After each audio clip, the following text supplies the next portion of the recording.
Here we are. What's up, guys? So we're going to give it a second, make sure everything's rolling. We're playing around with a new program. We're always kind of doing, they're always playing around with something new, trying to make the podcast a little bit better. So I'm going to make sure everything's rolling before we get started. And once we do that, we'll get moving. As you guys are rolling into the chat, let us know where you're from. And we'll get it going here in just a second. Who's here? Joseph's here. We're Brand new good. blue belt. We're live, huh? We're good. We're good. What's up, everybody? Welcome to episode 155 of the Jiu-Jitsu podcast. 55. So, guys, while we're waiting for everybody to join to the chat, we'll go through our sponsors. We got a new one here. Recently, they sent us some stuff, so we figured we'd try it out. We liked it. I liked it. I've had a couple. We'll share our experiences. I'll share my experience. So I'll tell you first about what it is. The company's called Hoist. It's like moist, but with an H. And it's an electrolyte drink. So again, it's got from the literature that I was reading on, it's got double the electrolytes in the drink and half the sugar of most sports drinks. So this one's got 130 milligrams of calcium, 260 of magnesium, 20 of magnesium, 260 of potassium, 430 of sodium. And then it's only got about 13 grams of sugars added to it. So, which is not that bad considering, especially after a hard training session, completely okay. And it said that when I was reading the literature, it said this stuff was isotonic, which means it's absorbed into the bloodstream very quickly.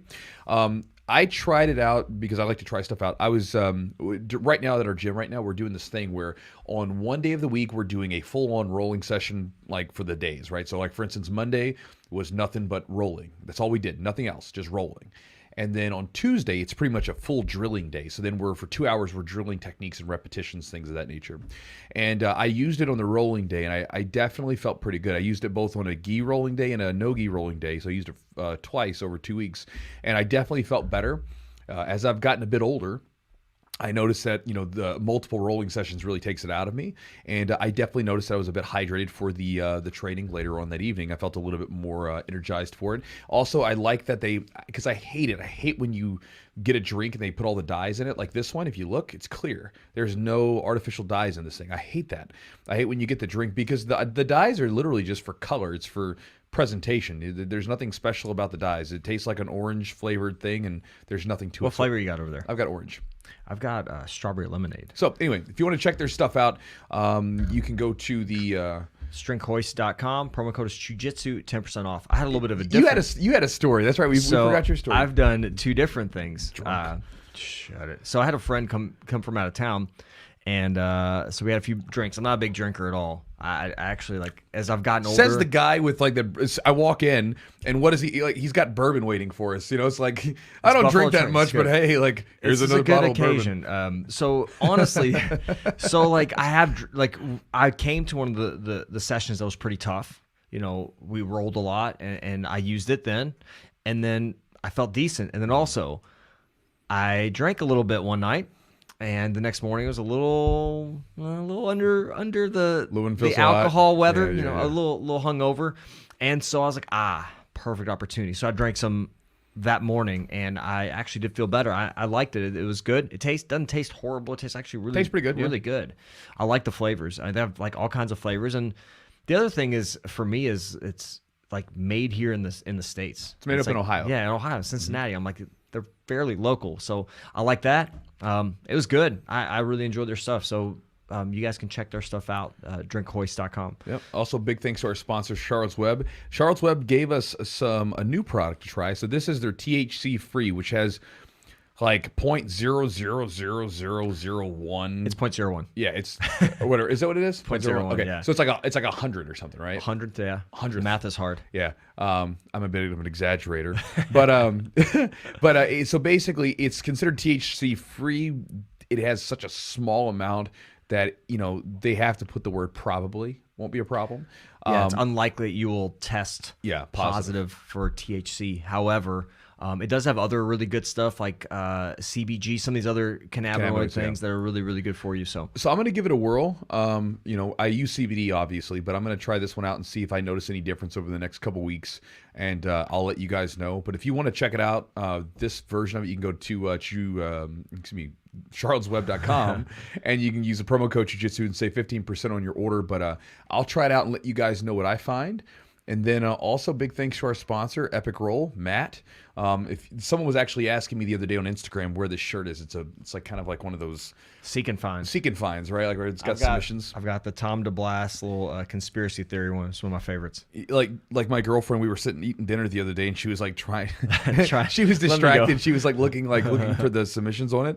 But again, I'm a big fan of Matt's stuff. So if you want to check out any of his gear, whether it's his gis, his rash guards, or his Velcro-less shorts, which I'm working on because I want to get some made for Jiu-Jitsu because it's like my favorite shorts to wear right now. They're so comfortable. They're cool. They're super comfortable for wearing for no-gi. They don't get in the way. You can check him out at epicrollbjj.com. Promo code is Jiu-Jitsu and save 15% on the order. And if you guys want any sort of behind-the-scenes stuff that we do from time to time, you can go to patreon.com/the Jiu-Jitsu podcast, and we've got a little thing set up. Oh, one more.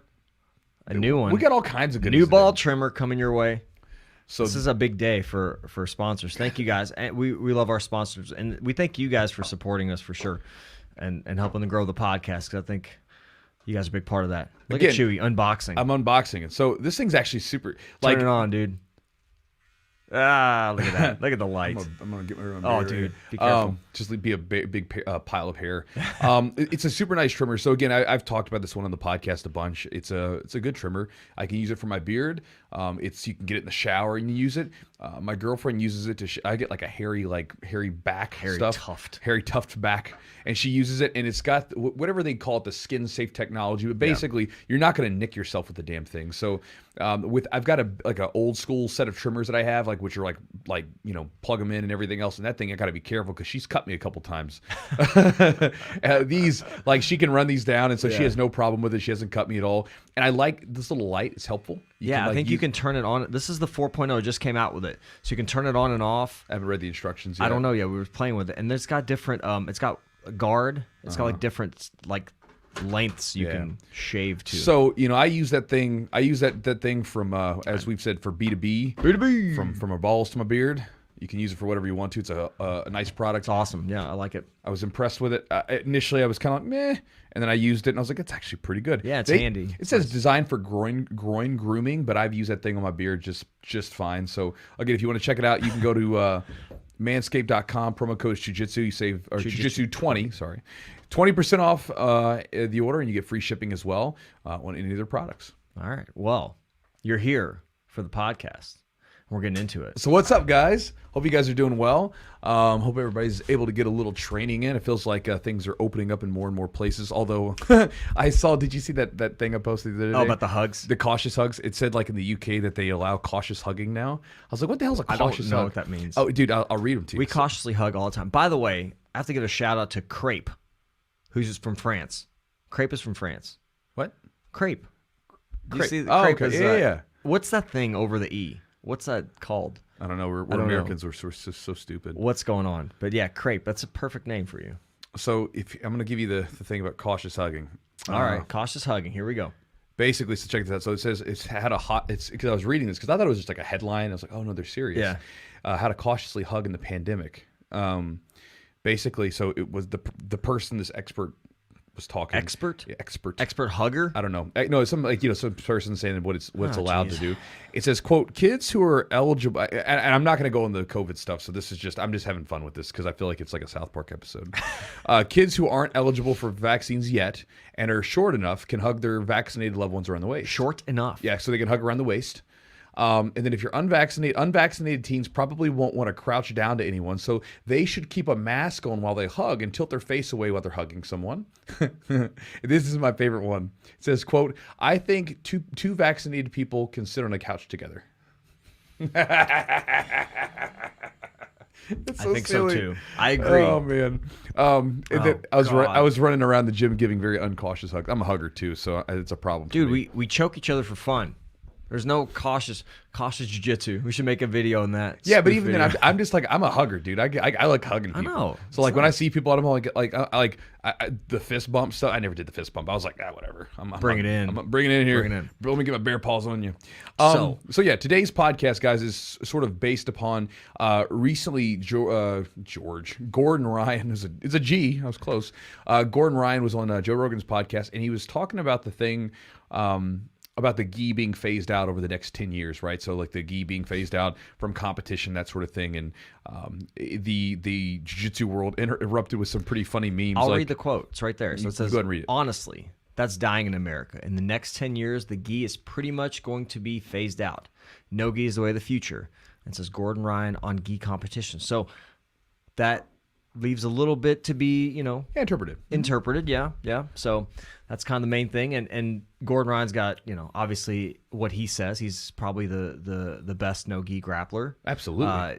He's I amazing. think of all time He's already. Amazing. He's an amazing grappler. And what he says, you got to listen to what he says. He's a very polarizing personality, and obviously being on Joe Rogan, it's a huge podcast, a huge platform for him to share that. And so a lot of people were like, "Oh, what does this mean?" Yeah. And I think there's a lot to unpack. I think there's definitely a lot to talk about here.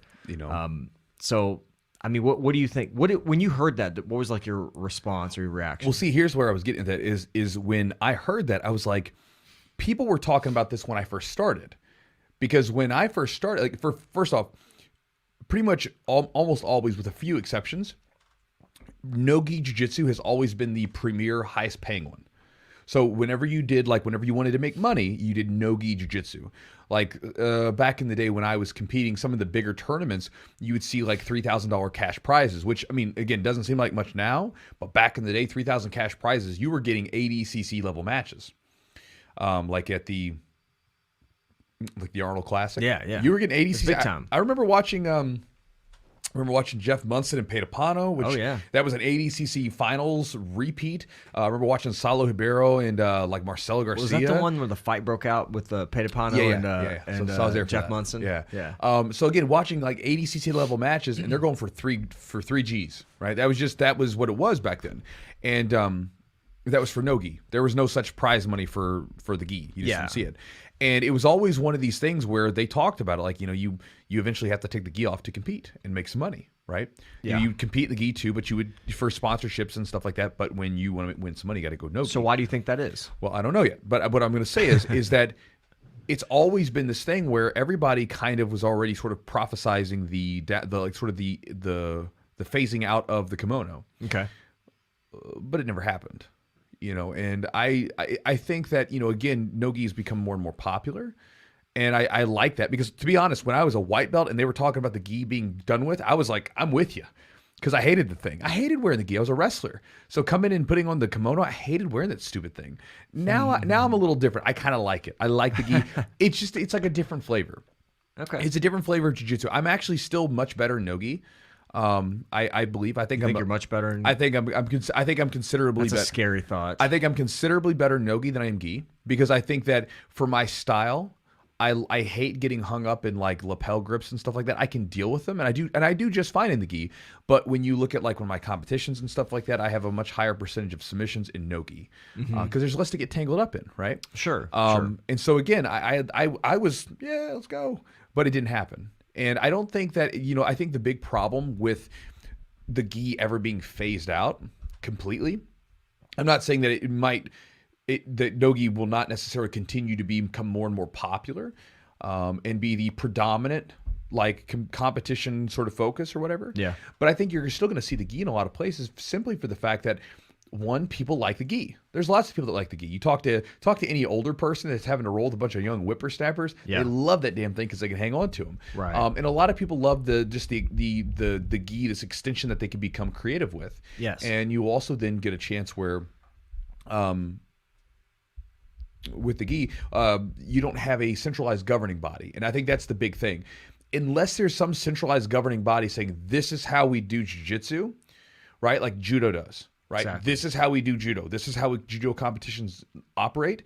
Then basically that allows for jiu-jitsu to go in whatever damn direction it wants to. And this is, by the way, one of the reasons why I don't really like the idea of jiu-jitsu being an Olympic sport, because if it was to have a centralized governing body, then we would be subjected to one particular rule set, right? Because then because the Olympics would be the thing.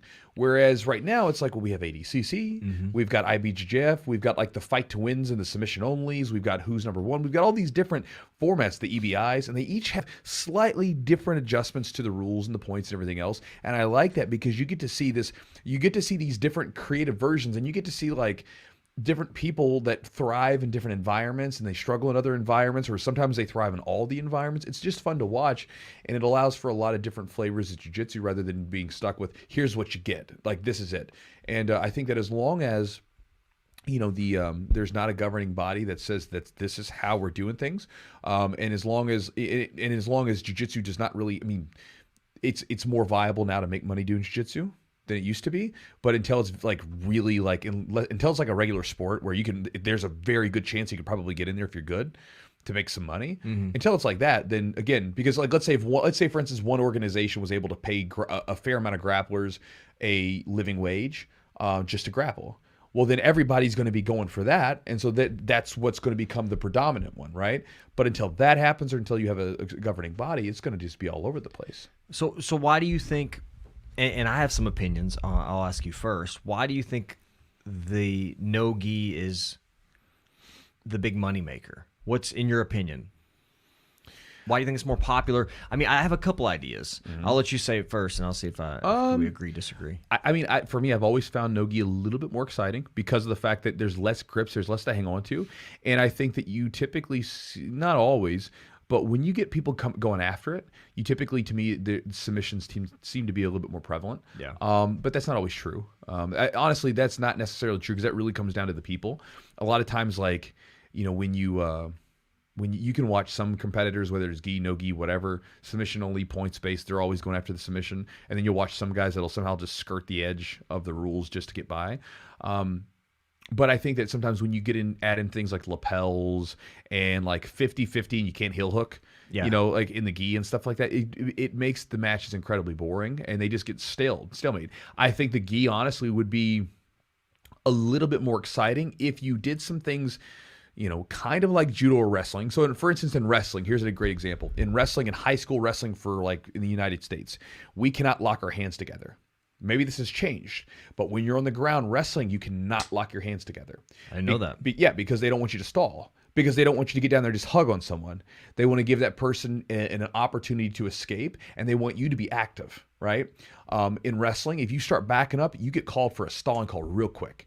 Where in jiu-jitsu, not so much. I think gi jiu-jitsu would be pretty friggin' exciting if they would basically create breaks in it. Like we're saying, okay, we got caught in 50-50 and neither one of you guys can heel hook, which takes away one of the big weapons of 50-50.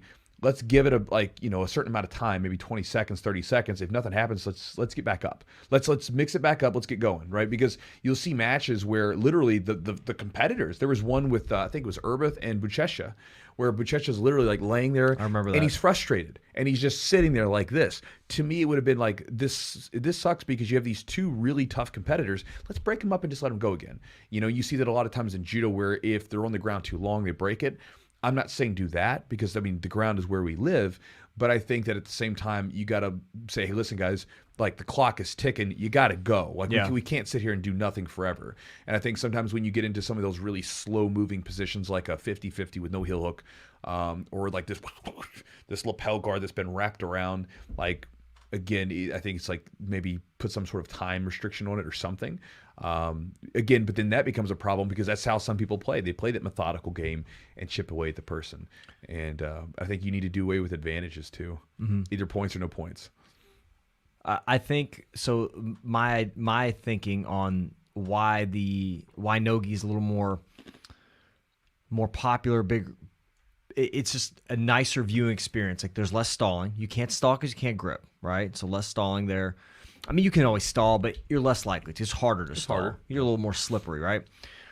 You do have the leg lock entanglement. A lot of the leg locks aren't part of the game. in gi, but you can do a lot of other things in the gi, right? With the lapel stuff. I think if you're not familiar with that, if you're someone that's just going from MMA, watching MMA to watching no gi, it translates more, right? You can kind of see some similar positions. When you're watching gi, it can be a slower pace. However, you go and watch the Masters, you watch some of these older dudes, they're going after it. They're like, you know, we've talked about the Masters. Some of these guys at the Masters, they're just going and they're you know, fighting hard to finish. And so I think, like, again, it depends. But the other thing is the ADCC. That's the gold standard.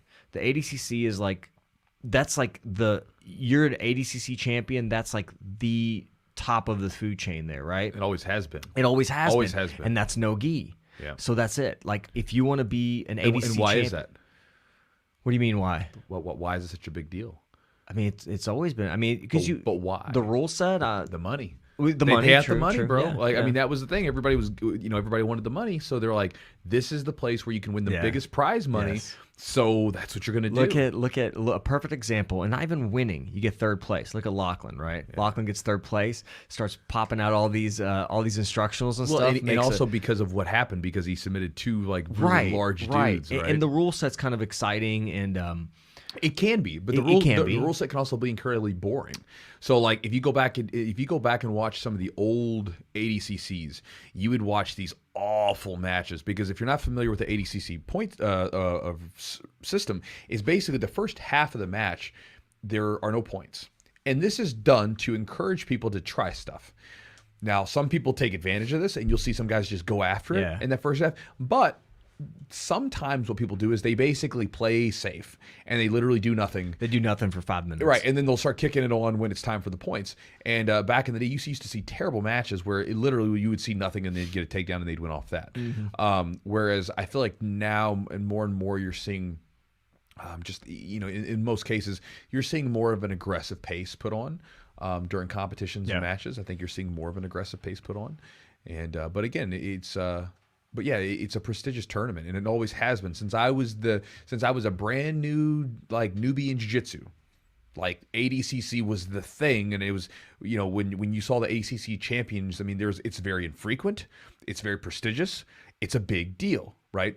Like, the world championships come every year.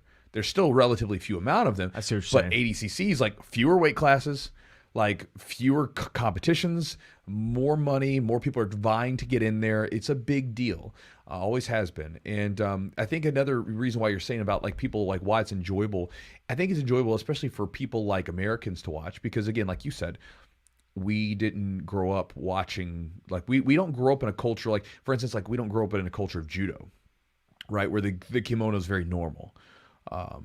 You know, say Japan, they grew up with the kimono, right? Sure. Or at least they know what it is, right? You showed an American that, they're like, "Is that you going to do karate with that? What is that?" You know, like, they don't know.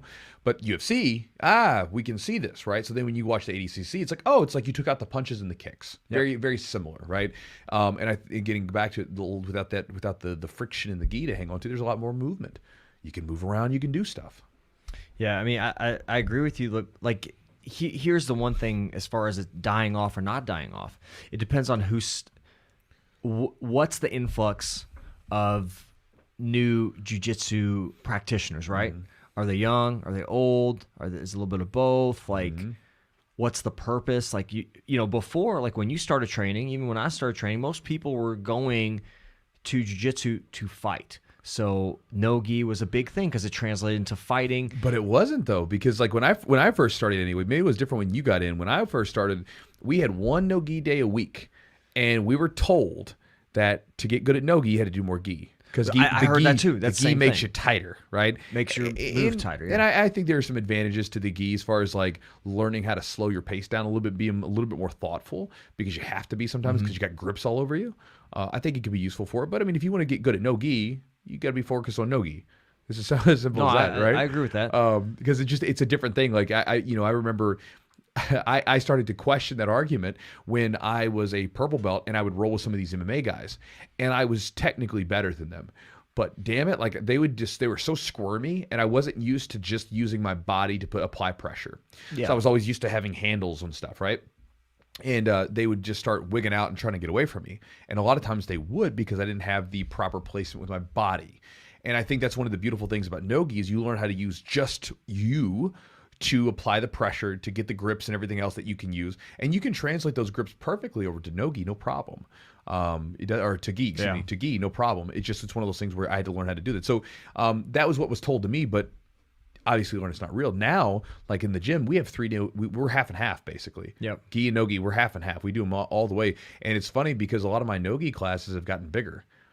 You know, more and more people want to do no-gi. Now, we still have big gi classes, and a lot of people still do it, and a lot of people still love the gi. Yeah. But the no-gi classes have definitely gotten bigger. They used to be tiny. The no-gi classes used to be the small ones. Now they're the big ones. Why do you think that is? I think it's just the popularity of competitions and no-gi is becoming more and more the thing. Yeah, there's definitely a lot more.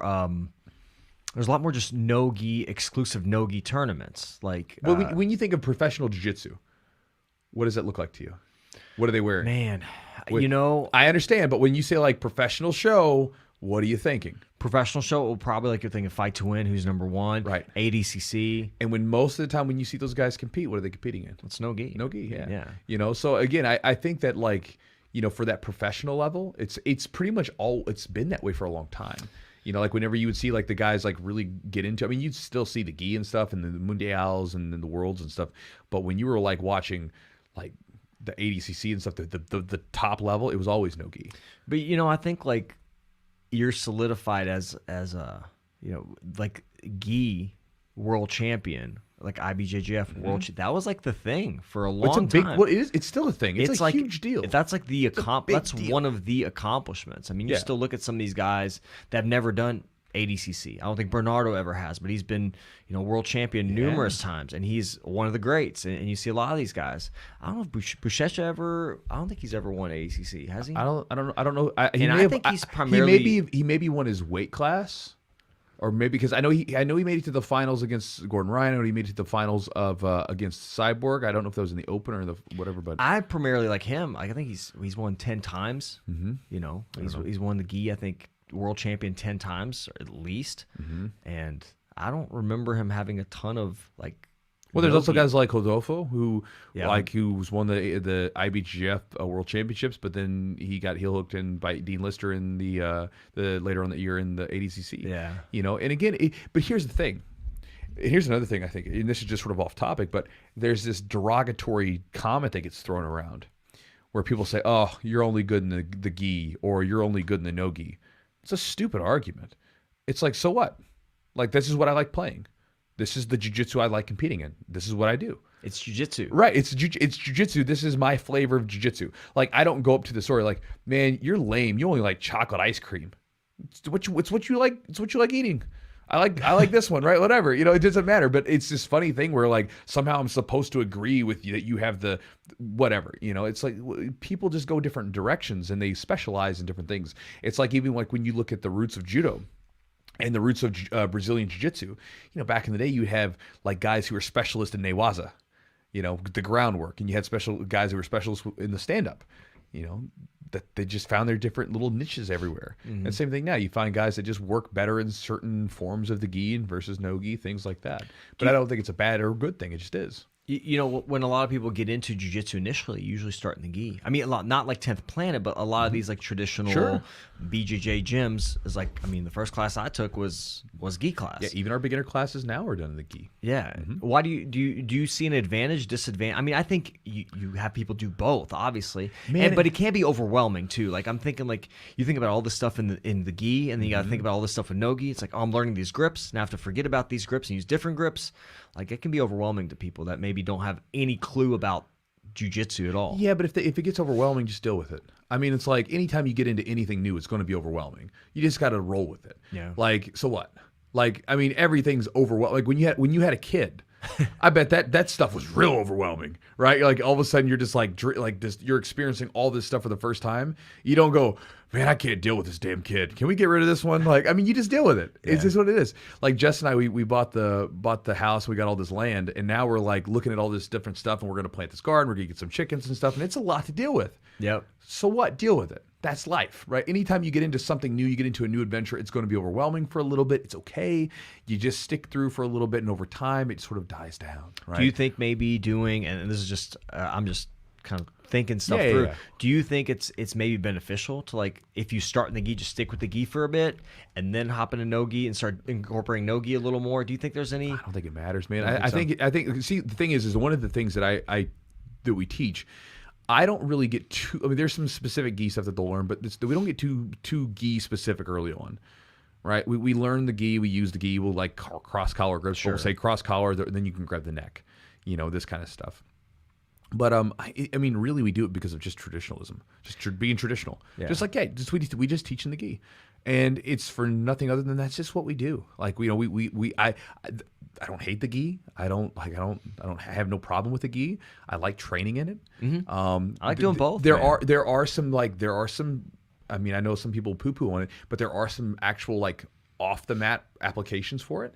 If you understand how to do a cross collar choke, you can. It's pretty insane how well that works with like even just a thick collared shirt or a t-shirt. I mean, but even one of my buddies back in the day used to bounce, and like, if some guy got in his face, he would put him in an Ezekiel choke with wristbands, right? My God. He had 2 wristbands, and basically, if some dude got in his face, he would just put him out for a second. Yeah. Which probably awesome. isn't the best thing, right? But again, the learning how to manipulate fabric as an extension of your body has some application off the mat. Yeah. It's not. Again, there's some funky stuff that we do that has nothing to do with self-defense, but it has some applications in there. I agree. For us that have done the suit rolling, we quickly learned, oh man, if I fought a dude with like a jacket or a shirt on, like there's a lot that I can do with that sucker that comes from jiu-jitsu, It makes me rethink wearing a tie ever. Yeah, right? Like Ever. clip on. But dude, I mean, seriously, you've never worn, if you've done suit rolling, you wear a tie, I mean, you're like basically getting choked right away. Yeah, you get rid of that's that the thing. first thing It's to go dangerous. for. You gotta cut that So if thing you're off. getting in a street fight with somebody, you better take your tie off. Take it off. Right away. But so I mean, again, it's one of these things where we can poo-poo on things, but it is what we do. It's what we do, and I don't see anything negative about it. I don't think that rolling in the gi has any like sort of awful downside. It's not like it's somehow going to hurt you or put you in a bad place or whatever. It's just another style of jiu-jitsu. Now, if for some reason, like for instance, I have students who have told me like I don't want to train in the gi, I'm all right with that. I'll still promote you. You'll still get like your blue rank or whatever, or your purple rank. I'll still promote you. I don't care. Like you choose the jiu-jitsu you want. I like doing both. I grew up doing both, and I enjoy them both. Yeah. But if you're like, I like this one more, that's fine with me. And I encourage people to do both because I think there's an interesting thing of this crossover where, like for instance, with the gi, you learn all these different grips and stuff like that, and it causes you to think sometimes a little bit more. Sometimes to slow the action down. For me, at least, it did that because I was a wrestler. I came in with that wrestling pace, and I had handles all over me. It got me in trouble. So I had to be a little bit more thoughtful about my approaches and positions. And then in the no-gi, you then can be much more focused on just your body. And I think learning how to use just your body, not relying too heavily on grips, is important. Because then if you take those two and meld them together, I think it's useful. And I think one thing, if you're like me and you're one of those people that likes to bounce around back and forth between them, don't make your game dependent upon a grip. Agree, yeah. Right? Like, again, it's nothing wrong. There's nothing wrong with knowing them and playing around with them. I'll play around with lapels and stuff like that. But my game is not specific to the gi.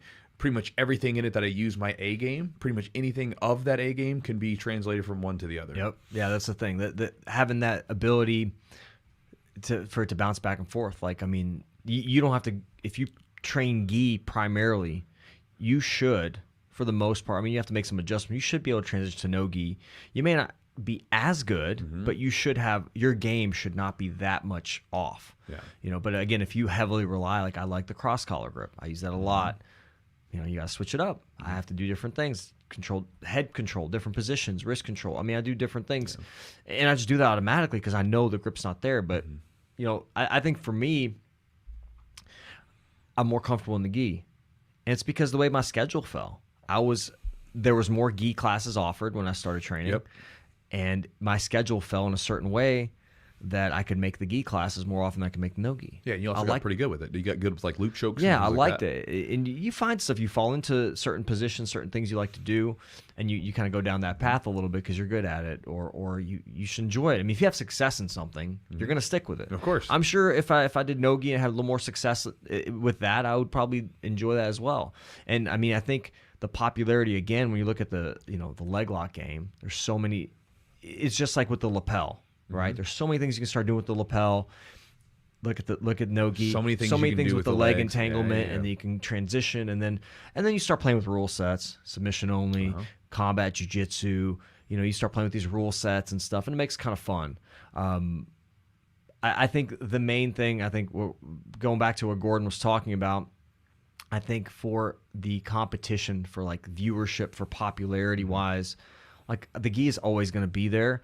But like the money, because of the excitement, the eyeballs, it's always going to be no gi. Yeah. I just think it's more visually appealing to people in this faster pace. And people don't like sitting there watching two people being 50-50, just scissoring each other, kind of thing. Now, like I said, I think that, again, like for instance, if you've ever watched a judo matches are kind of exciting. They are now. Like, because they changed the rule set. They've changed the rule set where basically like you're going to see something. Like they got rid of certain types of grip breaks, certain types of grips you can use, basically getting rid of all the things that could create passivity, So I think the gi could be potentially, and I don't even think you have to do that much with it.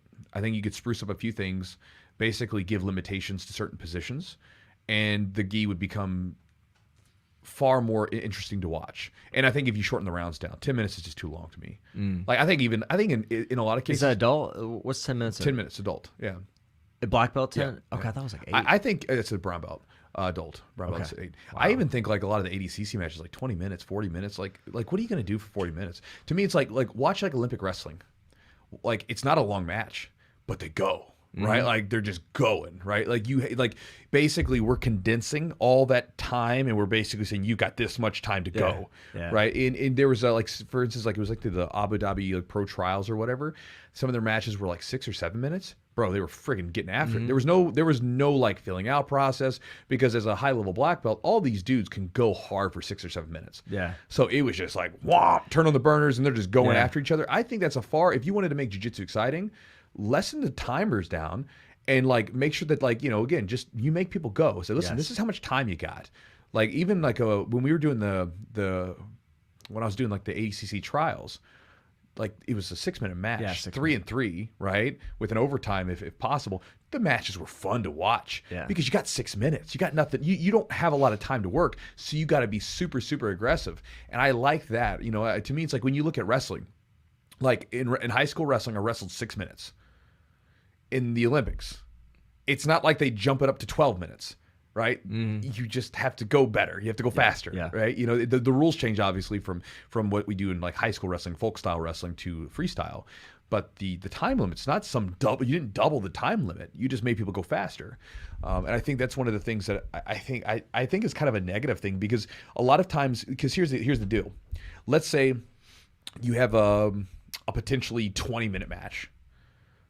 I don't know of anyone. You're going to pace yourself. Yeah, exactly. I don't know anyone that can just go wide open for 20 minutes, right? And so what they do is they kind of pace themselves, and there's this feeling out process and everything else. I think if you said from the get-go, listen, here's how much time you got. You have a time, because let's say that, for instance, you go into that 20-minute match and you go 100% trying to finish. If you don't finish them, you're going to come up short. You're going to be tired, and you're going to get finished. So most people pace themselves. It was like some of those old Metamoris matches. Remember those? Yeah, they're like 20 minutes. They're 20 minutes, no time limit, no judges' decisions. There's a draw otherwise. Right. So like, there were some guys that would go after it, and some guys wouldn't. And a lot of guys didn't go after it, because again, there's no incentive. Like why? Because there's no loser if it's a draw. And so you got to have that loser winner, and you've got to, like, to me, it's better to shorten the time down. So this way you get people say, listen, you're not going to run out of gas within this time period. You might get caught, but you're not going to run. It's going to be exciting. It's not going to be any gas. I think you make the matches more exciting. So I think there's a few things that could be done in jiu-jitsu that they could take from other grappling arts without messing it up too much, where you could still make it exciting. And I think you'd have to be harder on stalling calls too. Yeah. You can't, like, because like you'll watch, like, for instance, if you watch an IBJJF match, I'm fine with the IBJJF, by the way, but there's some things I don't like. You'll watch guys and they'll literally backpedal. I've seen it. I saw this one year, man. It made me sick. Because to me, it's just like it's a weak way to play. They'd slap hands, bump fist, and let's say one guy's up 2 points. That guy that's up 2 points literally backs up to the edge of the mat. So this way, at any point, he can just bounce out. Well, if he gets taken down, it doesn't count. Right, exactly. Or anything happens, he can just bounce out and then reset. To me, it's like if that person does that once, they get a warning, and then they start getting stalling calls. And to me, it's just that kind of stuff that creates passivity because you're not making people stand their ground and fight it out. And I think that's a negative thing. And I think that you would have to be more aggressive on that kind of stuff. I think you could do certain things like that and breaking up weird positions from time to time that would simply allow for more exciting matches. And if you shorten down the time limit a little bit, you could make the gi far more exciting rather than letting guys get tangled up and then they get into these positions that they basically don't move for 3 or 4 minutes. And then someone teeter-totters over, and then, hey, we got a winner. We played with something in the morning class. We had no-gi today, but something in the morning class we did. It's only an hour, so we do technique, and some of the technique takes 35, 40 minutes. So we get shorter, like maybe 20 minutes to roll.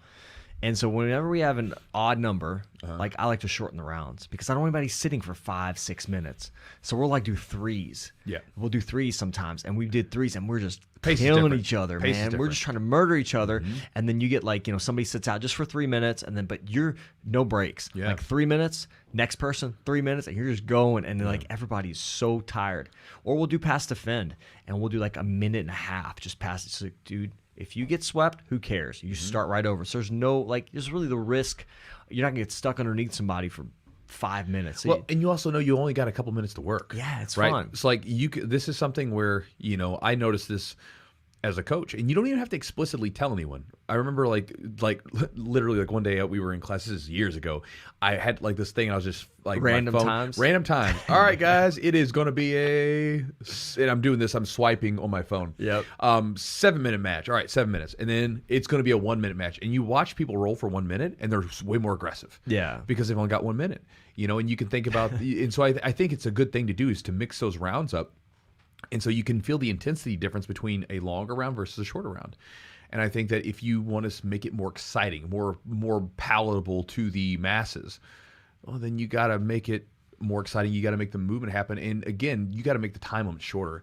Having a long matches that people can't possibly, or maybe do rounds or something, right? Like say, okay, you got a 6-minute match. Like instead of doing like a 20-minute match, like a 20-minute round, say, all right, we're going to have like multiple 5s or something. Yeah. I don't know how you do that, but I'm just saying it's like you can't expect to like for these matches to be fun and exciting to watch all the time when you have these long matches. I mean, there's plenty of ADCC matches this past year that weren't very fun back in 2019 that weren't fun to watch because again, they're in that 20-minute match and it's kind of boring to watch sometimes because they don't want to really go for anything because they don't have to and because the time limit's so long. You don't want to come up short. And so I think that even some of those can be boring from time to time. Yeah, the time limit's not something I actually thought of, and that's a great idea. Like go watch organization I really like watching is like Fight to Win. I love their stuff. Yeah. Typically their matches are a bit shorter, right? Most of their matches are a bit shorter, like usually 6-7 minutes. Yeah. Yeah, probably. They might have 10 minutes for the adults and stuff like that, or like for the bigger matches. But like I like some of those ones where they have these shorter matches. And there's no points or whatever, but they do score, and someone's going to win and lose. And you generally see some pretty fun matches to watch. See some slams. You see some fun stuff to watch. Gi or no gi, like they're just going after stuff because again, it's a short time period. I think that a lot of times the rules and the time make it far more can play more on it than just the gi or the no gi itself. Like for instance, you go watch a judo match. It's been so adjusted with the rules that basically everything is geared to get the big throw. And you could have some person that has no idea what they're watching, and they're going to see someone get thumped on the ground, and they're going to like, ooh, that was exciting, right? Just like it's like the knockout in boxing. It's climactic, right? And even in jiu-jitsu, a person that doesn't know a whole lot about it, when they see someone getting choked, they know what that is. Everybody can notice that, or if they see some dude like wincing in pain as he's getting heel hooked, they know what that is. They can say, ooh, he just got caught in something. Yeah, that was bad, right? We could all see that, especially with people watching UFC and stuff. But if the rules don't sort of help spur the action, that's the big problem. So I think the gi will always be around. I don't think it's going to become obsolete. I think that as long as people are training in it, I think that people are always going to want to compete in it because they're going to want to, well, hey, this is what I like doing.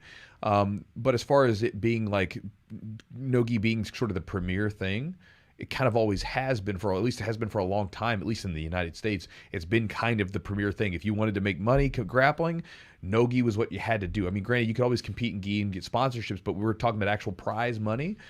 The prize money typically was in the no gi competitions, not the gi ones. They were there from time to time, but you typically saw more in the no gi, and the bigger ones that I can recall of were always in the no gi. I agree. Yeah, I agree with that. And the time limits, like you said, that's a good point. And if they're stalling, limit that. Adjusting the rule sets, all those things I think can help. And the other thing, when I think about, is it cyclical, right? Is it like the gi is going to be popular, then no gi is going to be popular, and it's going to kind of go just like leg locks are popular, then something else will be popular. We'll go back and forth.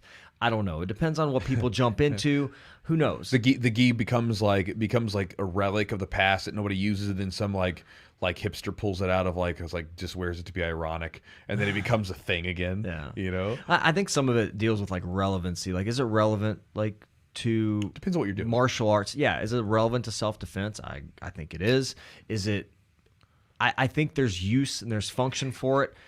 It just depends on what are your goals for starting jiu-jitsu therapy. Yeah. Starting jiu-jitsu. Is it you were like it was like my brain. You were doing like a therapy my session. Brain's broken. You probably worked with do you work with a client earlier? No. Okay. So to me it's like, what's your goals, right? Is your goal to be a hobbyist, learn how to defend yourself, learn some chokes and stuff, have fun with that way? Cool. You're not going to compete. You're never going to be, making money, because that's not your bread and butter. That's not what you're doing. But on the other hand, if you want to make money, if you're like, I'm getting into jiu-jitsu because I want to be a professional jiu-jitsu athlete, you're going to be a no-gi guy. Yeah. Or girl. What's funny is years ago, like I remember, because I got into jiu-jitsu because I wanted to fight. That's why I got into it. I wanted to fight MMA, so I started doing jiu-jitsu. I also wanted to compete in jiu-jitsu, so I was like, well, because where I was going to college at the time did not have wrestling, and so I was like, well, I want to do something, and so I started doing jiu-jitsu for competitions and fighting.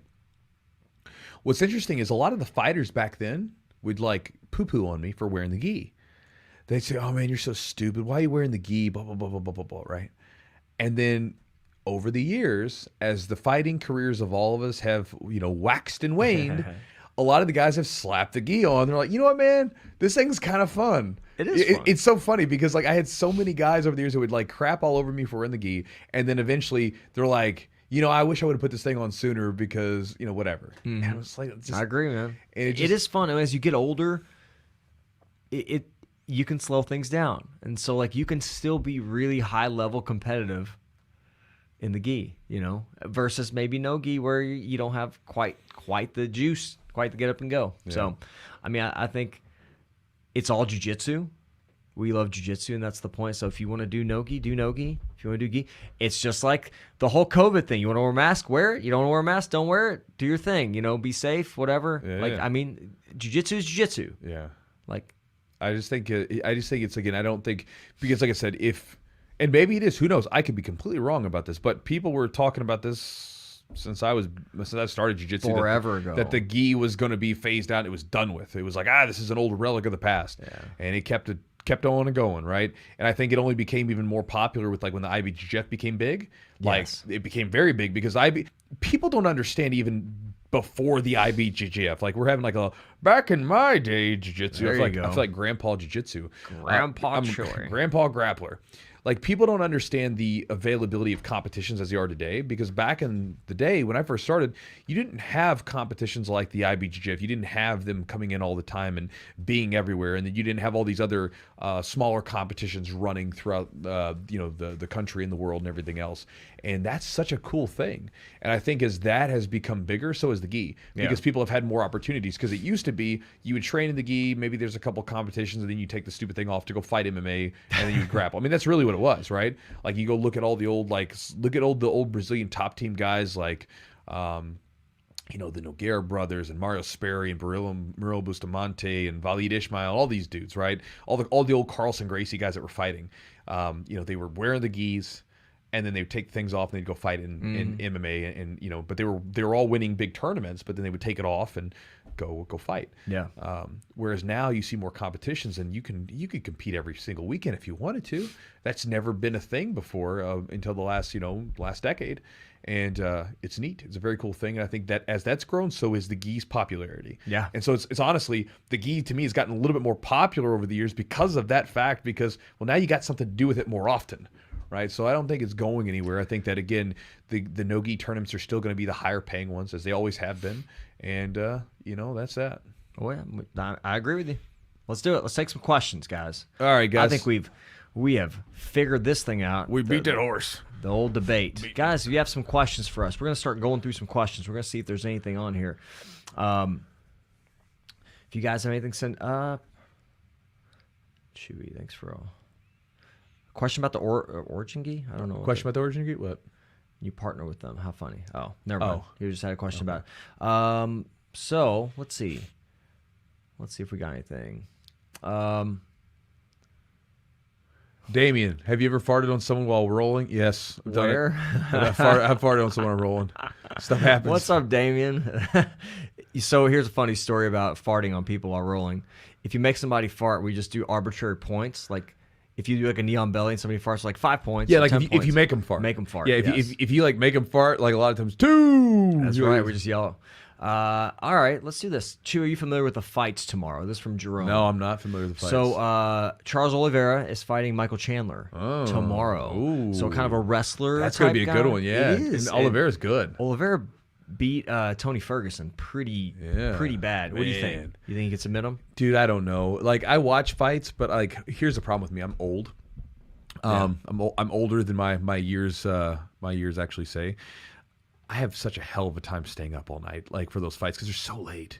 So I'll catch them afterwards. But I'm a bit out of the. I follow jiu-jitsu more closely than I do fighting anymore. Yes. But I think either. I mean, it's hard to say because like I only saw that one fight of Michael Chandler's just recently, and he looked great. Where he knocked out Australian dude. Yeah, and he looked real tough. Yeah. He looked like a tough dude. And Charles Oliveira, same thing. That dude, like he's come on, dude. He's just been so good. And his stand up looks really good. So it's like if Michael and there's a height difference. Yeah. You know, like Oliveira's taller. He's got more reach. So like Chandler's got to get in there. But it was Dan Hooker. That's who he fought. But Dan Hooker's pretty tall. So it's going to be an interesting fight, man. I'm so bad about those predictions. Just because I always end up predicting it the wrong way. So I'm.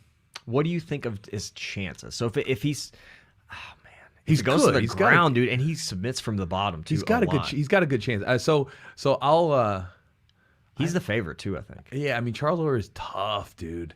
Like he's good, and I think he's got a good chance to do it. I mean, again, it's a fight is a fight, and I think a lot of times it's so weird. Like you could put. If fighters are somewhat close to skill, you could put them in like and do the best 2 out of 3 or something, or best like 5 out of 5 or something, and you would have like each fight would probably be wildly different, just because on any given night things are just different. You just never know, and so it's hard to say like who's going to win that one. Who do you think? Because you follow fights a little more closely. I do.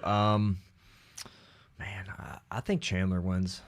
I think he TKOs him. I don't know, but I would not be surprised if he gets choked out though. Okay. But I'm gonna pick Chandler. Cool. Go pick Chandler. Cool. I just like I think his style. He's aggressive. He hits hard. You want to do this? Ahmed has a question. Ahmed. Let's see. If my goal is to eventually become a black belt so I can open up a small gym to teach out of as a hobby later on in life, is it okay? Is that an okay goal to have? I know you said it's not a good goal. No. So here's the thing. I think it's a fine goal. Like for me, I'll tell you about me. So look, when I was younger, I literally, dude, used to drive around as a blue belt in my car at nighttime because I would drive an hour away from my house to go to the gym, right? And I would drive back at night, and I would have that like post rolling sort of high that you get, and you're just driving in the car, feeling the wind go through my hair, and I'd be like, man, I wish that I could do this someday for like a living, or I wish I could have a gym someday and teach people and everything else. It was always there, but it just wasn't something I was focused on immediately. So it was in the back of my mind. And so I think it's a fine goal to have, but there's different types of goals, right, Ahmed? You've got your goals that are sort of like down the road, and then you got your sort of immediate goals. And so I think it's a fine goal to have, to say, you know what, I'd like to have a gym someday, and I'd like to teach people because I've gotten a lot from this, and I would love to give it to other people. That seems like it's a beautiful thing, right? But immediate goals, those should be something that are going to help you out down the road. So one of the big things that I tell people is if you're going to be a coach, you need to fill yourself up with as much as you can, both with information and experiences. You need to try to take in as much as you can, so this way when it's time for you to give to people, right? Like, for instance, you got to imagine that this cup is full. You have a little bit to dole out to other people. If your cup's empty with no experiences, with nothing in it, well, then you got nothing to give. And so I think it's fine to have those long-term goals, but I think it's also good to have immediate goals because long-term goals are long and it feels good to do something and it feels good to have a goal to chase after now. So having, say, a competition or trying to learn a new position to work on or something of that nature, or, maybe even trying to ask your coach what he expects of you to get your new belt or something, whatever it is. Finding immediate goals or more closely short-term goals that you can hit now, I think is useful because there's a positive feeling of hitting a goal, and I think it's fun to have something to chase after. Even me, I give myself goals from time to time. Sometimes it's a competition, sometimes it's a new position or technique that I'm working on, but I like having those goals, and I still have long-term goals. So there's nothing wrong with having it to where you want to be a teacher. You just need to make sure that you're chasing something in the immediate future as well, at least in my bearded opinion. Let me see here. Somebody said that you look. Somebody commented that you look slow in your videos when you roll. Oh, I look slow? That's what they said. And they put like a little snail. Yeah. You want me to see who it was? Yeah, let's see. It's funny. Let me see. And it was hilarious. I was like, you've obviously never rolled with Chewy, number one. Well, no, I have something to say about that because I agree. You're slow? No, I'm not slow. I look slow though. I don't know where it was. So yeah, so this is you can. There it is. Let's see. Every time I watch your roll, you seem slow. So I wonder if he's talking about my speed or like the way that I actually look. Maybe because the video's in slow motion. No. So here's the thing. So a lot of times videos can be very like. So the thing about jiu-jitsu is until you feel it, you don't know. Like it's one of these weird things where you're disconnected from it, right? It looks like, oh, he's not moving that fast. And then you roll with someone. Because I actually had a guy one time come into the gym and he was like, bro, he's like, I watch your rolling videos and holy crap, you move so much faster in person. Because you watch the videos, and when you're watching the video, it doesn't look like it's going that fast, right? But then when you roll with me, it's like, oh crap, that was quick. Like you're pretty, like one of the things that people tell me a lot is, and they have told me for years, is that I move really quickly for, a bigger guy, and I'm bouncing all over the place. Dude, yes. And so again, I totally agree with you. And even me, I watch my videos sometimes and I'm like, man, I look like I'm moving slow motion compared to how I feel. And even like back in the day when I would box and stuff like that, I would box and there were some videos of us boxing and it didn't look like I was hitting that hard, but then the guys that I would roll with, like, dude, that body shot hurt, like whatever. And so sometimes it's a little bit deceptive to feel versus just seeing it. And if you could record yourself rolling and watch yourself, you'd probably be surprised at how slow you look like you're moving versus how fast it actually feels. Like when you watch like a brand new white belt, they don't really go anywhere, but somehow like the pace in their head seems like they're going really fast. Like, they haven't moved at all, but they feel like they're really moving. That's pretty normal. Yeah. Here's a good one. Mike L.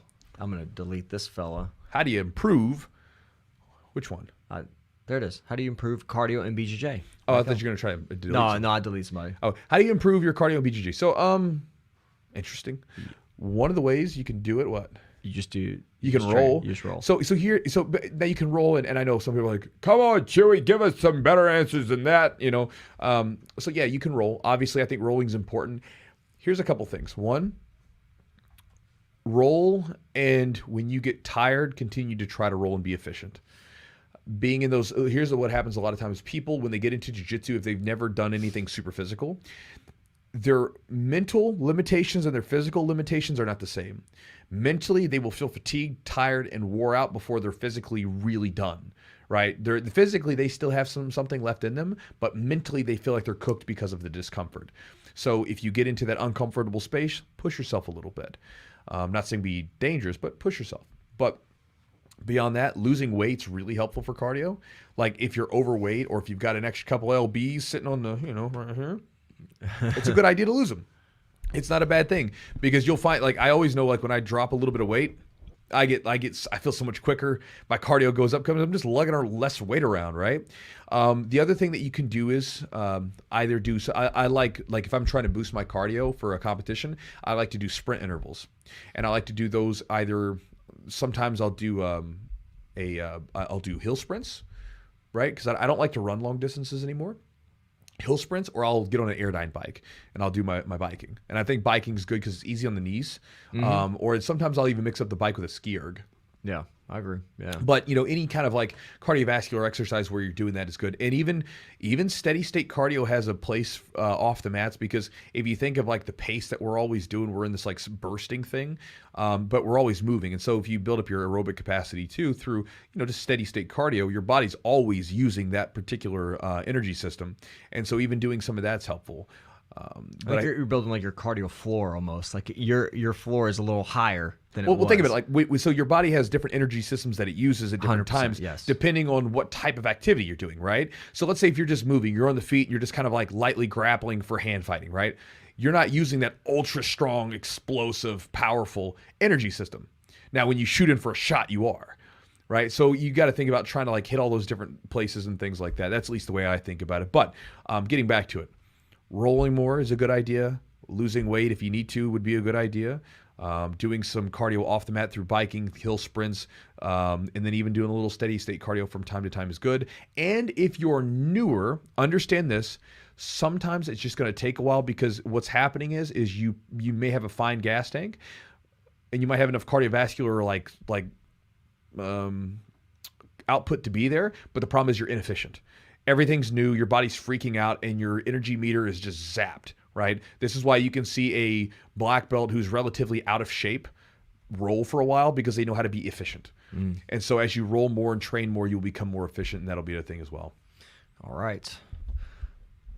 How about this one? Any tips on training BJJ with a herniated disc? Well, Eugene, you are the... I've got a couple herniated discs, I found out. And you're also the PT, so you... it depends on, a lot of times herniated discs, posterior backwards. So like what I would tell people, avoid getting folded up.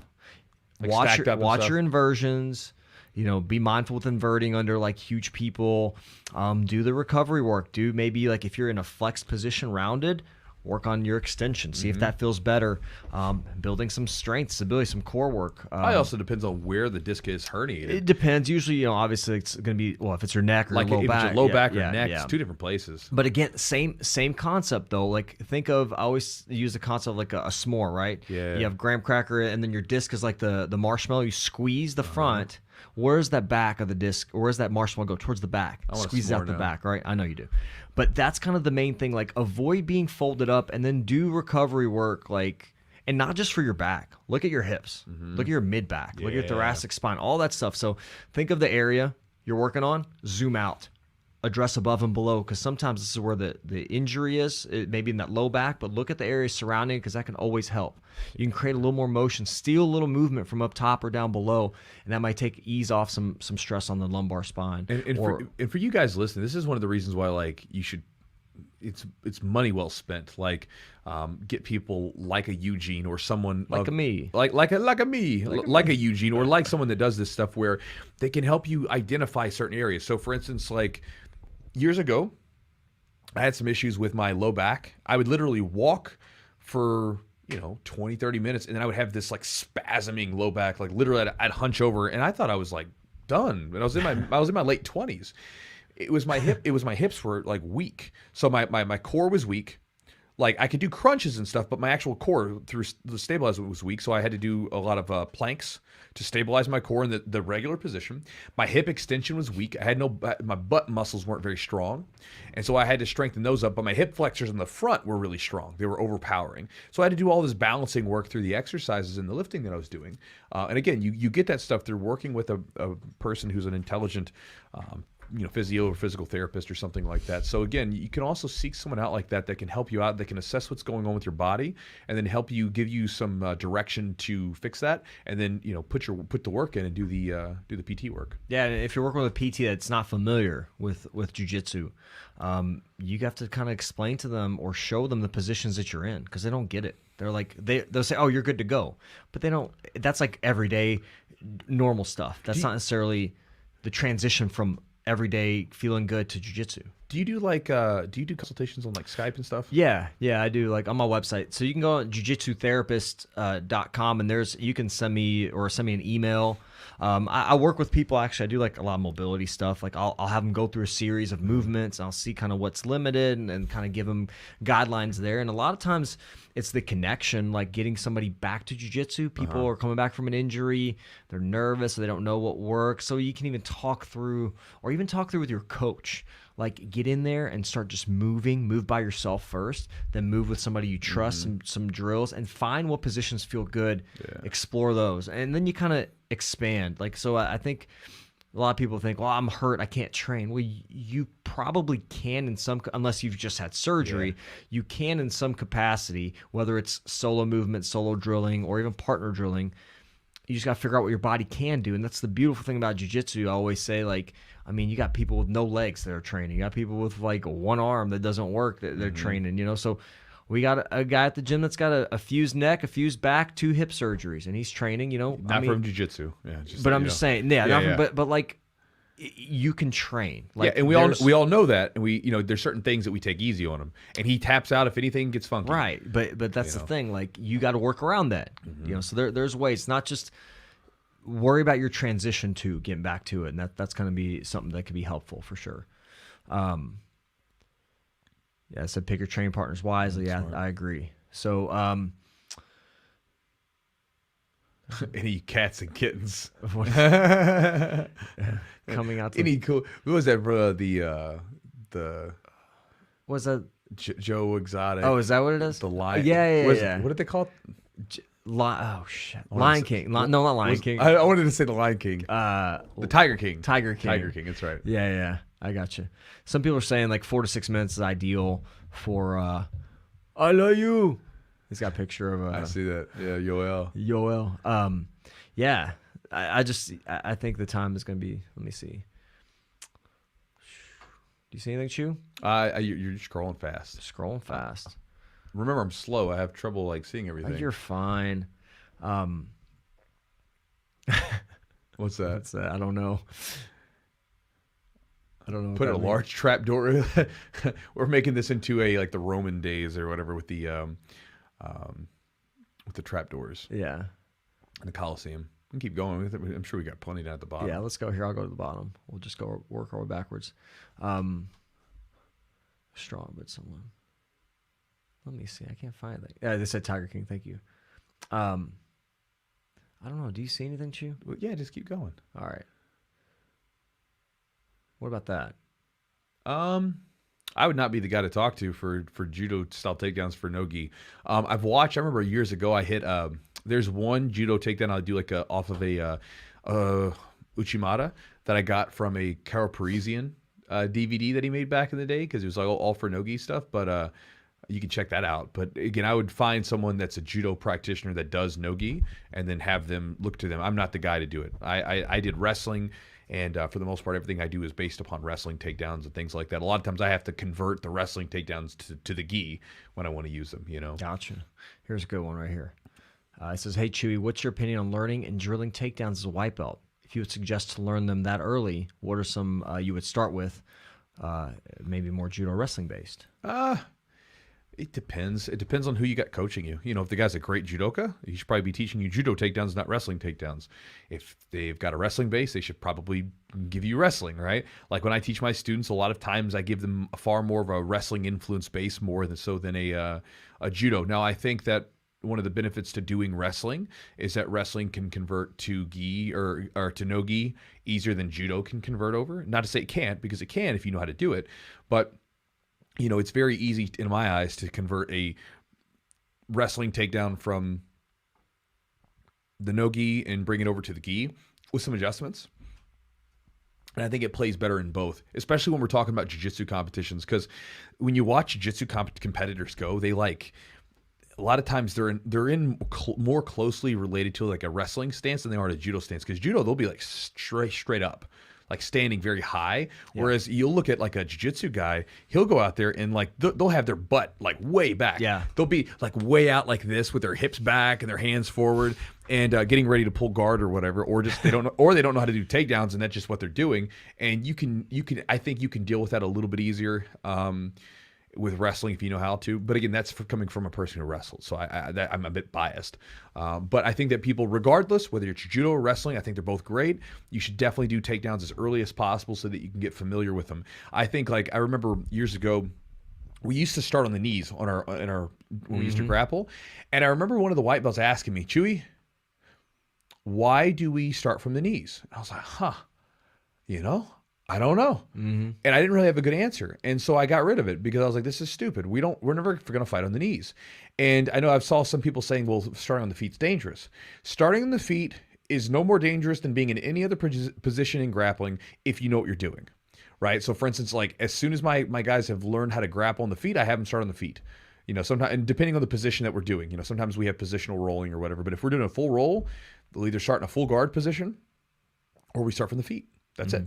It's like, let's do what we need to do. And so again, I think as long as you're educated with it, it's a fine position to start from. Thanks to Persian MMA News for the donation. Thanks, you, buddy. Yes, appreciate you. Yeah. Kyle Riley has a question. Oh, real quick. Trent says road cycling has helped my cardio a lot. Trent, biking is great, and it's great to be out in nature. I love getting on my bike and just going for a loop. I used to do that on Sundays last summer, where I was just like every Sunday I'd get out on the bike, and it's a workout. Yeah, I got a road bike. Do a hill. It's gnarly, man. I've got a road bike. I'm just. It'll kick your ass, man. It's tough, man. Some of these hills, you're like, oh god. Yeah, I was doing some of these hills, man, and my heart rate was like, it was going. And you get that burn, man. Your thighs start burning like crazy. So yeah, road cycling is great, and it's low impact. Yeah. As long as the one thing about your back, you have to have good position because you're kind of hunched over a little bit. So you got to be mindful. That's the only thing that doesn't bother you. But other than that, I think it's great, low impact. Even I love Airdyne. Airdyne's killer. I mean, you can get a great workout. You can do those, Tabatas and stuff like that. So it's really good, good to do that one. So let's do Kyle. Kyle's a good question. Chewy, I have a question. I have a close friend who is transferring to my gym. He wants me to ask the instructor if he can keep his stripes. Is this something acceptable to ask? He should ask his instructor. I had a guy just the other day who came to my gym and said he was a blue belt at his gym, and he's transferring to our gym now. And he asked me, he said, hey, man, I don't know if it's a problem or not. If you want me to take my blue belt off, I will if I need to. And, I told him, no way, you don't need to take your blue belt off. Just keep your blue belt on. You don't have to do that. But again, he should ask. You shouldn't have to ask. I mean, if he's wanting you to ask or something, that's fine for him. But if he's already planning on transferring to the gym, just tell him to talk to the coach. It's better that he just talk to him. And again, if you don't feel like you have a coach that you can ask a question, I mean, what kind of coach is that? It's your teacher. It's your coach. He's supposed to be there to help you. So if you have a question, you should be able to come to them. I think one thing that you've done is if somebody came from their gym and they were a certain belt rank and maybe you thought they weren't quite up to par, you kind of kept them there longer. Yeah. Until they developed. We'll get you there. We'll get you there to our standards. Yeah. Unless you come in wearing a green belt and then Chewy lets you run around the green belt for a couple classes and then he looks at you like you're a weirdo and then you ask him, hey, should I take this off? And they say yes. Yeah. That person was me, by the way. Yeah. That's why I'm saying that. And then sometimes we've had guys that have been fighting professional MMA for over a decade. And come in as a white belt, and I start promoting them. Go, those guys fast. Yep, gotta get that ball rolling. Comes in there wearing wrestling shoes and a camouflage gi, and white then belt, choking people and a white belt. And you're like, who is this dude? Yeah, what is he doing? Who is he punking? Is what I'm saying. Yeah, who's he messing with, man? Yeah, just destroying people. People are coming to you. This is not a white belt. Like, oh yeah, that's right. He's been. I had to tell these guys. He's been training for a long time. There you go, man. What did we block that guy for? Who? The guy above. He's wrestling high. Was he being stupid? Oh yeah, he said something about Jiu-Jitsu being gay or something. Oh okay. Because I haven't heard that one before. Something dumb that has it's not conducive at all to anybody. You're just trolling. I just always it's like really that's all you got. You're just insecure, bro. No. See, I love. See, I think it's funny if people if you do a good job of making fun of something, it's fun, right? But Jiu-Jitsu's gay. Like okay. Come on. That's a good one. Yeah, I think that's what it was. Never heard that before, big guy. All right, so let's go to the next one. All right, next one. 5'9", love jiu-jitsu. How can my long arms be advantageous when doing jiu-jitsu? I have the wingspan of someone who is 6'1". Tips, advice. Dude, Darce chokes, anaconda chokes, arm triangle chokes. I mean, all that stuff. Look at Tony Ferguson. He's fighting this weekend. He does a lot of Darce chokes. Crazy. Goes from everywhere. Look at Richie Martinez. Mm-hmm. He's got a great guillotine. Killer guillotine Darce choke. He's a beast. we had Chad. We trained with Chad. Chad Hardy's a black Great belt. choke. Yeah, dude, you don't want to get under. You're working underhooks. You gotta be really Snatch you up. really careful, really mindful because it's tough, man. But yeah, I mean, it's an advantage. I mean, so you got to set it up. So that'd be, if I was gonna like tell you to put like an investment somewhere, that would be a good bet. Those things. All right. Let me see. What about this Steve Torra? Actually, let's say somebody. Joel McDaniel. Thanks, Joel. Good to catch y'all live. Bummed you aren't down here for Nogi Pans. Hey, appreciate it, Joel. Thanks, Joel. Where's Nogi Pans? Texas. It's in Texas. Okay. It's so weird to me that it's weird because they usually do the gi pans first, and then Nogi pans is later on in the year. It's Nogi. Yeah. Year. So the Nogi pans, they just had that back in like last November or whatever, and now they're doing it again. And they haven't had the gi pants. I don't know why. I mean, maybe they're changing it because it's hot. Yeah. I mean, it would make sense maybe. It's like if it's hotter, like do the gi in the cooler months or something. I don't know. Yeah. I don't know. Here's Steve Torres. So for Eugene, do you ever have issues with your energy level when your kids were newborns? I have 10-week-old and find myself having no energy to roll because of lack of sleep. Yes. I have energy levels that decline now. I have a 5-year-old and a 3-year-old. My daughter likes to get up. I was up at 2:30 in the morning. Like you just, man, you got to understand that probably you're not going to be at your best. Again, without having enough sleep, you got to be careful because you're probably a little more prone to injury. Your energy levels are going to be lower. Again, take that with a grain of salt. Like, understand that some days you're going to be the nail, if you're not well rested, and you may not be able to go as many hard rounds. You have to pace yourself. So keep showing up. Like, the thing is, I kept, whatever that schedule was. We had Sean Williams on the podcast, and he said something that really stood out to me. And he said, like, even if you're injured, even if you're not, like, always, like, say you're a Tuesday, Thursday kind of person that goes jiu-jitsu, even if you can't make it in, save that time for your jiu-jitsu, whether it's studying, learning, watching some videos, watching instructional, thinking about techniques, what have you. I think that even if you can't make it in, use that time. But again, you just got to understand that you're not going to be as fresh as like a 25-year-old coming in that has nothing else to do but, they work like, a 9 to 5 and they come in, they're fresh. So sleep's super vital, super important. Make sure, you're on your diet. I mean, that's another thing. Do things that you do have control over. Chewy, any suggestions just in general if you're fatigued? I mean, if you're fatigued, you're probably either... Or lack of sleep.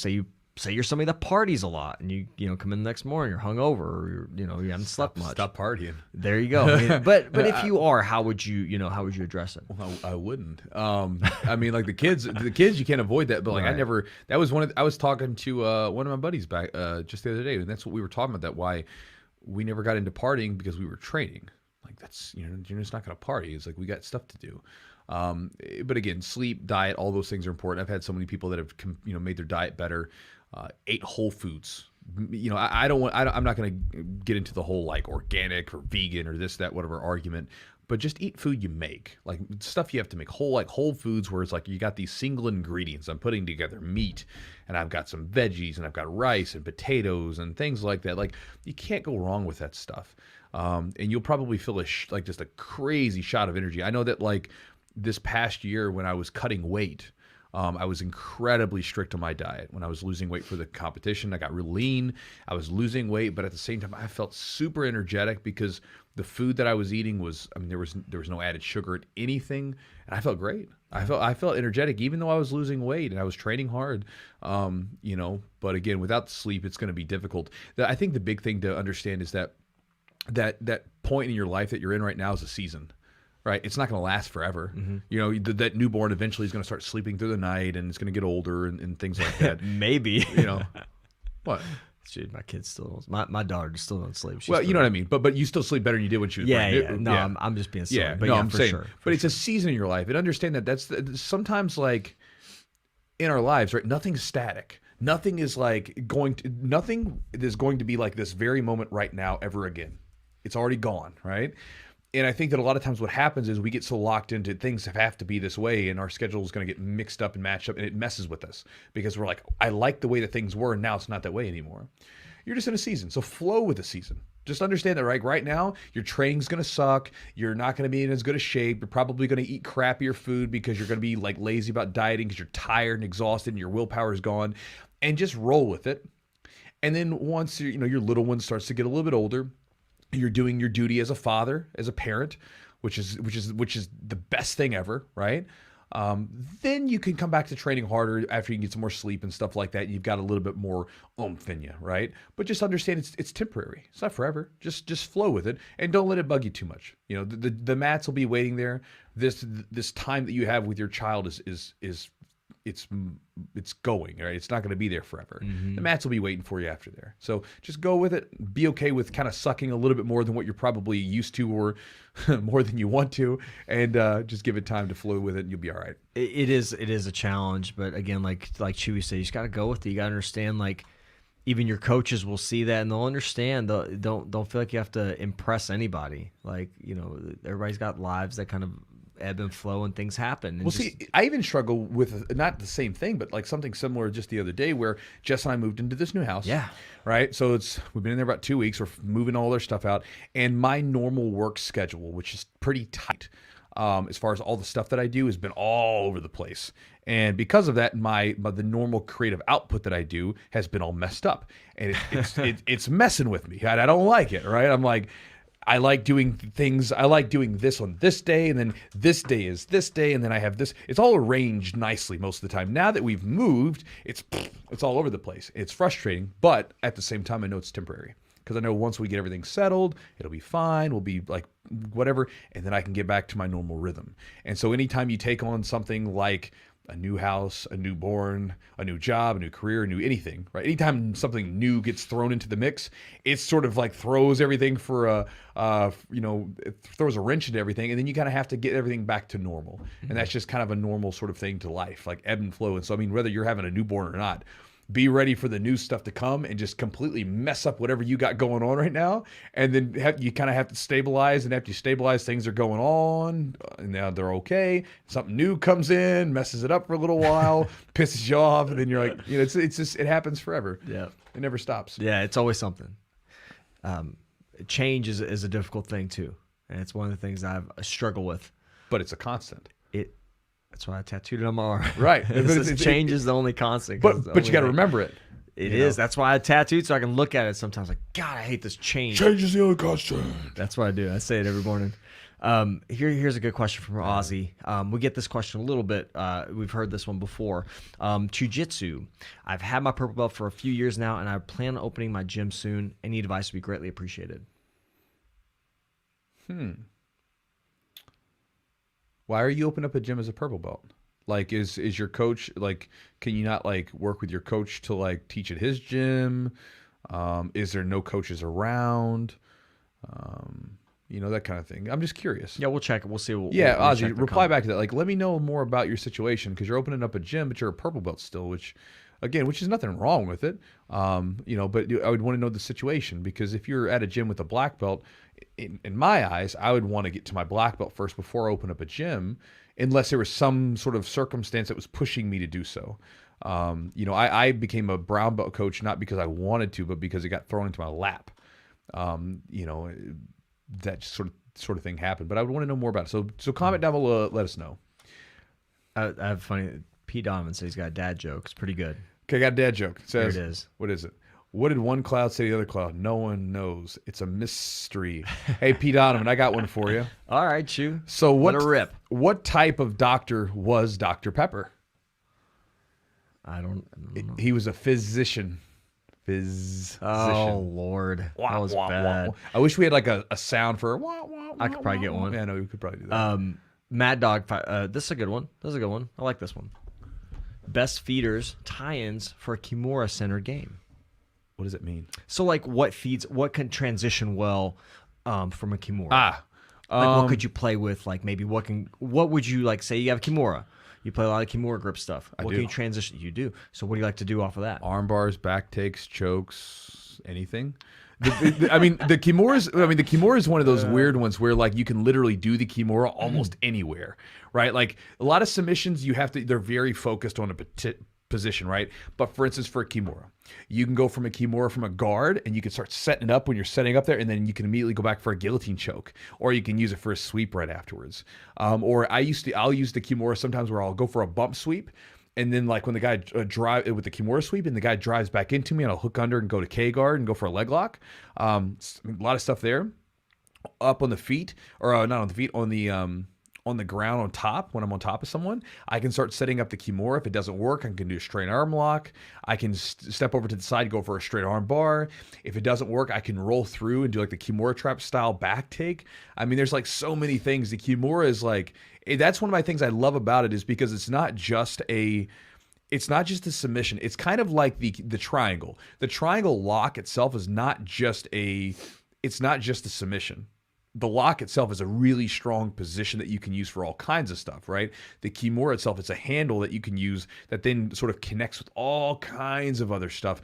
And really it comes down to playing with it. So what I would tell you more often, or more so than that, Mad Dog, is get to the Kimura grip and then just don't even finish with it. Just see what happens and what comes from it, and then see what you can do from there, and then sort of see what pops up. Because a lot of times I'll get Kimura grips. Instead of finishing the Kimura grips, I'll just kind of let the person move around and see where it goes to see what else I can find.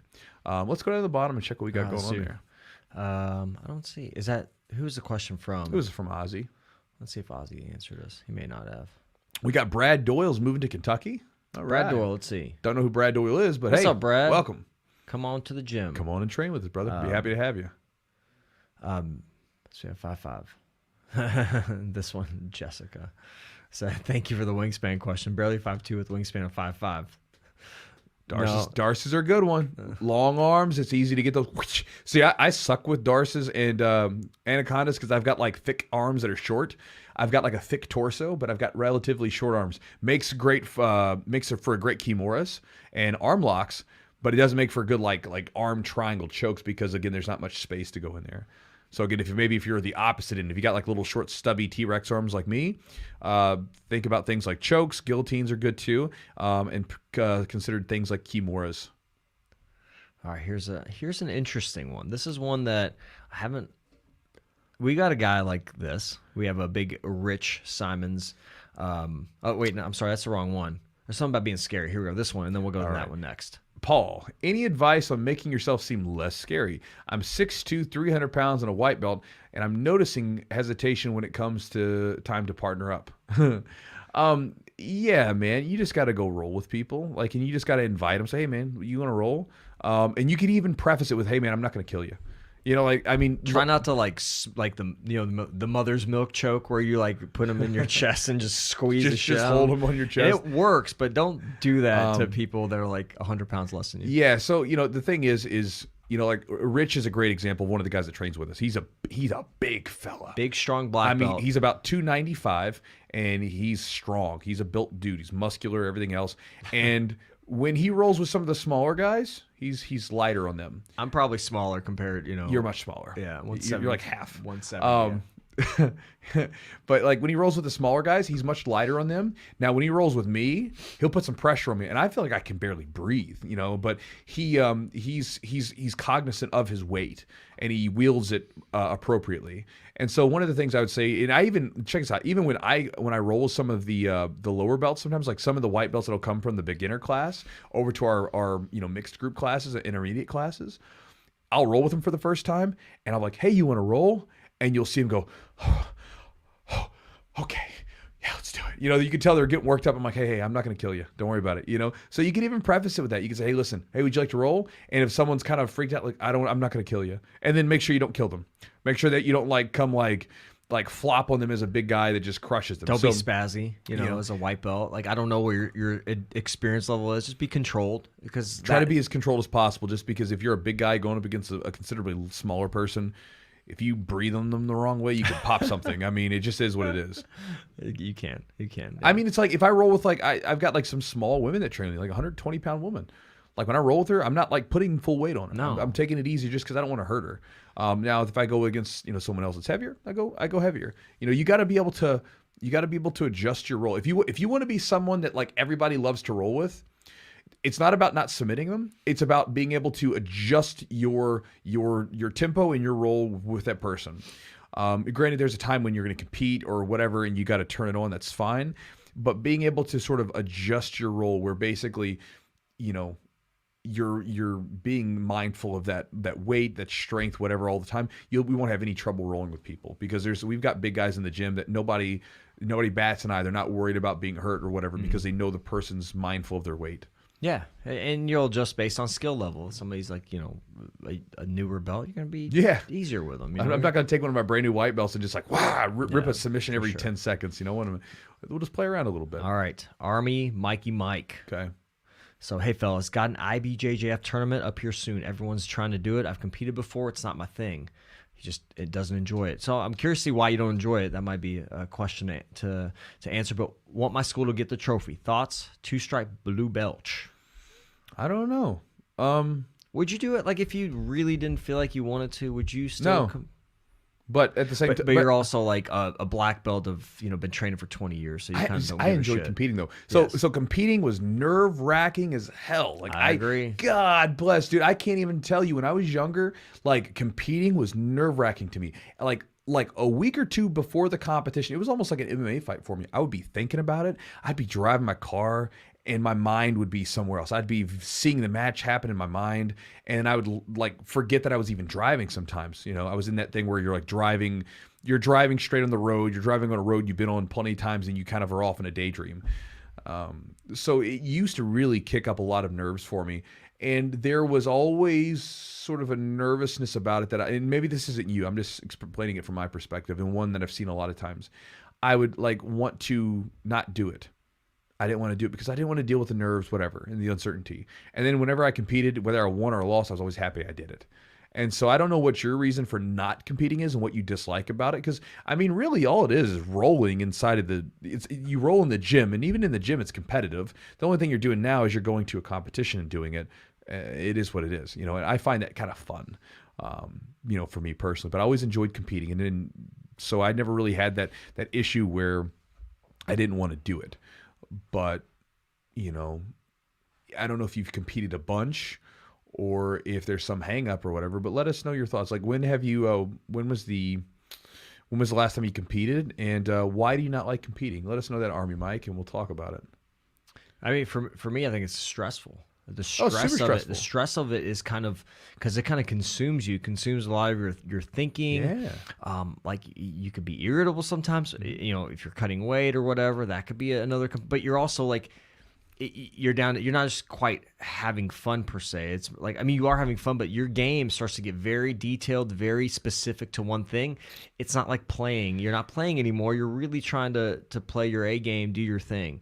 And so I think that if you enjoy competition, you're kind of really sharpening the tool set here. But if you just you're a hobbyist, I think it could be a little different. There's easy fun and then there's earned fun. There's easy fun and then there's earned pleasure, so to speak. So like one of my students, and I were talking about that idea.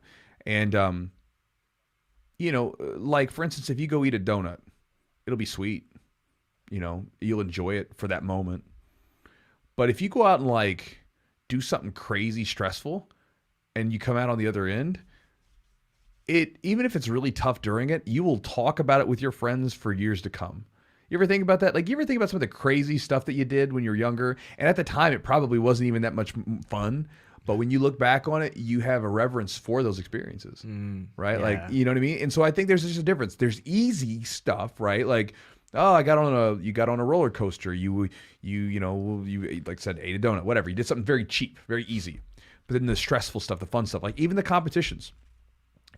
Some of my buddies and I that had competed years ago, we'll talk about our old competition wins and some of the old fights that we had and stuff like that. And they were super stressful. It wasn't necessarily fun at the time, but damn, man, afterwards it was like, that was an experience worth having. And stressful situations typically are like that. Like probably when you look at, like, we were talking about newborns. I remember, like, I bet when you're like thinking about, like, when, like, say Oliver, first time, right? Dealing with like, oh my God, like I got to get up and like do this kid and whatever. But then when you look back at it and you think about him being young and being there with him, there's probably a certain sort of emotional feeling that you get from that. That's not negative, right? I used to hold him like this, like a football. Right. His little head right there. Uh-huh. He fit my arm. Yeah. I was like, shit. Yeah. Now he's like Now tall he's a little dude. little dude. He's gonna start coming to jiu-jitsu with me. Right. So you see what I'm saying? So it's like, so like it's stressful and everything else, but man, like after it's done, there was an experience there because it was stressful. we've had some fun memories, like going to the war. Are you thinking about the micro towel? Shut up. We can talk about that another time. But we went to the Master Worlds. Master Worlds was fun. We were all me, you, and Justin. Like sleeping in the hotel, and I remember cooking eggs and stuff. And I was making smoothies and stuff like that. Yeah. And then the microtel went to Charlotte, and I got this shitty hotel. There was like condoms on the floor and stuff. Oh, We it were was walking gross. in, and I was Yeah. I was adamant about staying there. And you guys were like, "Dude, just stop. We have another hotel. You just come." So that's a memory. We had a great. Everybody did really well at the tournament. It was fun, but it was a great memory. It wasn't always the most fun to be like in there and driving 6 hours, but like, man, those are memories. So being with your your teammates, like Chewy said, like those are memories you're gonna like. And if you guys win, even if you lose, but the team does well, you've all done it together. And challenging memories, challenging experiences make for the best memories. Yeah. Right? When things are, you don't remember easy stuff very much. You remember the challenge. It doesn't mean shit. It doesn't mean anything because it's easy. So again, it's if you don't like competition for some reason, whatever, that's fine. But if it's because of like the stress or because of the challenge of it, again, I'm not saying everybody's got to compete because I don't like competing all the time because of the fact that it changes the way that I have to train. It is what it is. But every now and then I like doing them. And sometimes it's just not the right time, so to speak. Not that I don't like competitions, it's just not the right time for it. So it's just a different thing. You do a couple more questions? A couple more questions. Let's do a couple more. We got let's see Aaron Murphy real quick. Aaron Murphy. Where's Aaron Murphy? Right up above. Right, no, down. Right there. No, right. Oh, right here. Yeah, Okay. right there. Yes, that's what I was gonna go to. Any advice for rolling with larger opponents? I always pull guard to avoid the stand-up and then get smashed in the bottom. For me, when I play against larger opponents, I pull half. I take the back. Sometimes I'll take them down. If I feel like I can out wrestle them, I'll take them down. I had plenty of matches. That one video that that big boy, dude. I did an absolute. I did a ultra heavyweight competition where I out wrestled people and I was 209. So like the guys were 245, 265, whatever, and I out wrestled all those dudes. But again, sometimes you can't out wrestle them. And so if I can't out wrestle the bigger guy, I pull guard and I pull half guard or butterfly guard because I don't want to play full guard because full guard is you lack so much mobility, and up against a bigger person, they can stay square on you and smash you. Whereas with like half guard and butterfly, it allows me then a lot of movement and mobility so I can move around without having them just smash me. It's very hard to smash me in butterfly guard, really hard to smash me in a decent half guard position. I don't know what kind of style you play. If you're a little bit longer, you might want to play more of an open guard style like Spider or something like that. But for me, I'm a big fan of trying to pull them down to pull guard, getting to a butterfly or a half guard position. Here's a quick question from Kiwi Beck. It's about the gi. I think it's about the Origin collab that you have. So quickly, Chewy, if people don't know about your gi, can you give a little info real fast? Yeah. So if you guys didn't know, I have a Jiu-Jitsu gi that's created by Origin. I took one of their gi. They gave me one of their gis about 3 years ago. Yeah. I beat the crap out of that thing. It's still in great shape, and so I wanted to get a gi made from them. So that's what we're doing. It's we have two options. One is a gray and black, or excuse me, not gray and black, a green and black gi. It's a black gi with a green lapel. The other one is a straight white, classic style, traditional white gi with green stitching and embroidery for all of you that train at a gym that doesn't allow like fancy gi colors.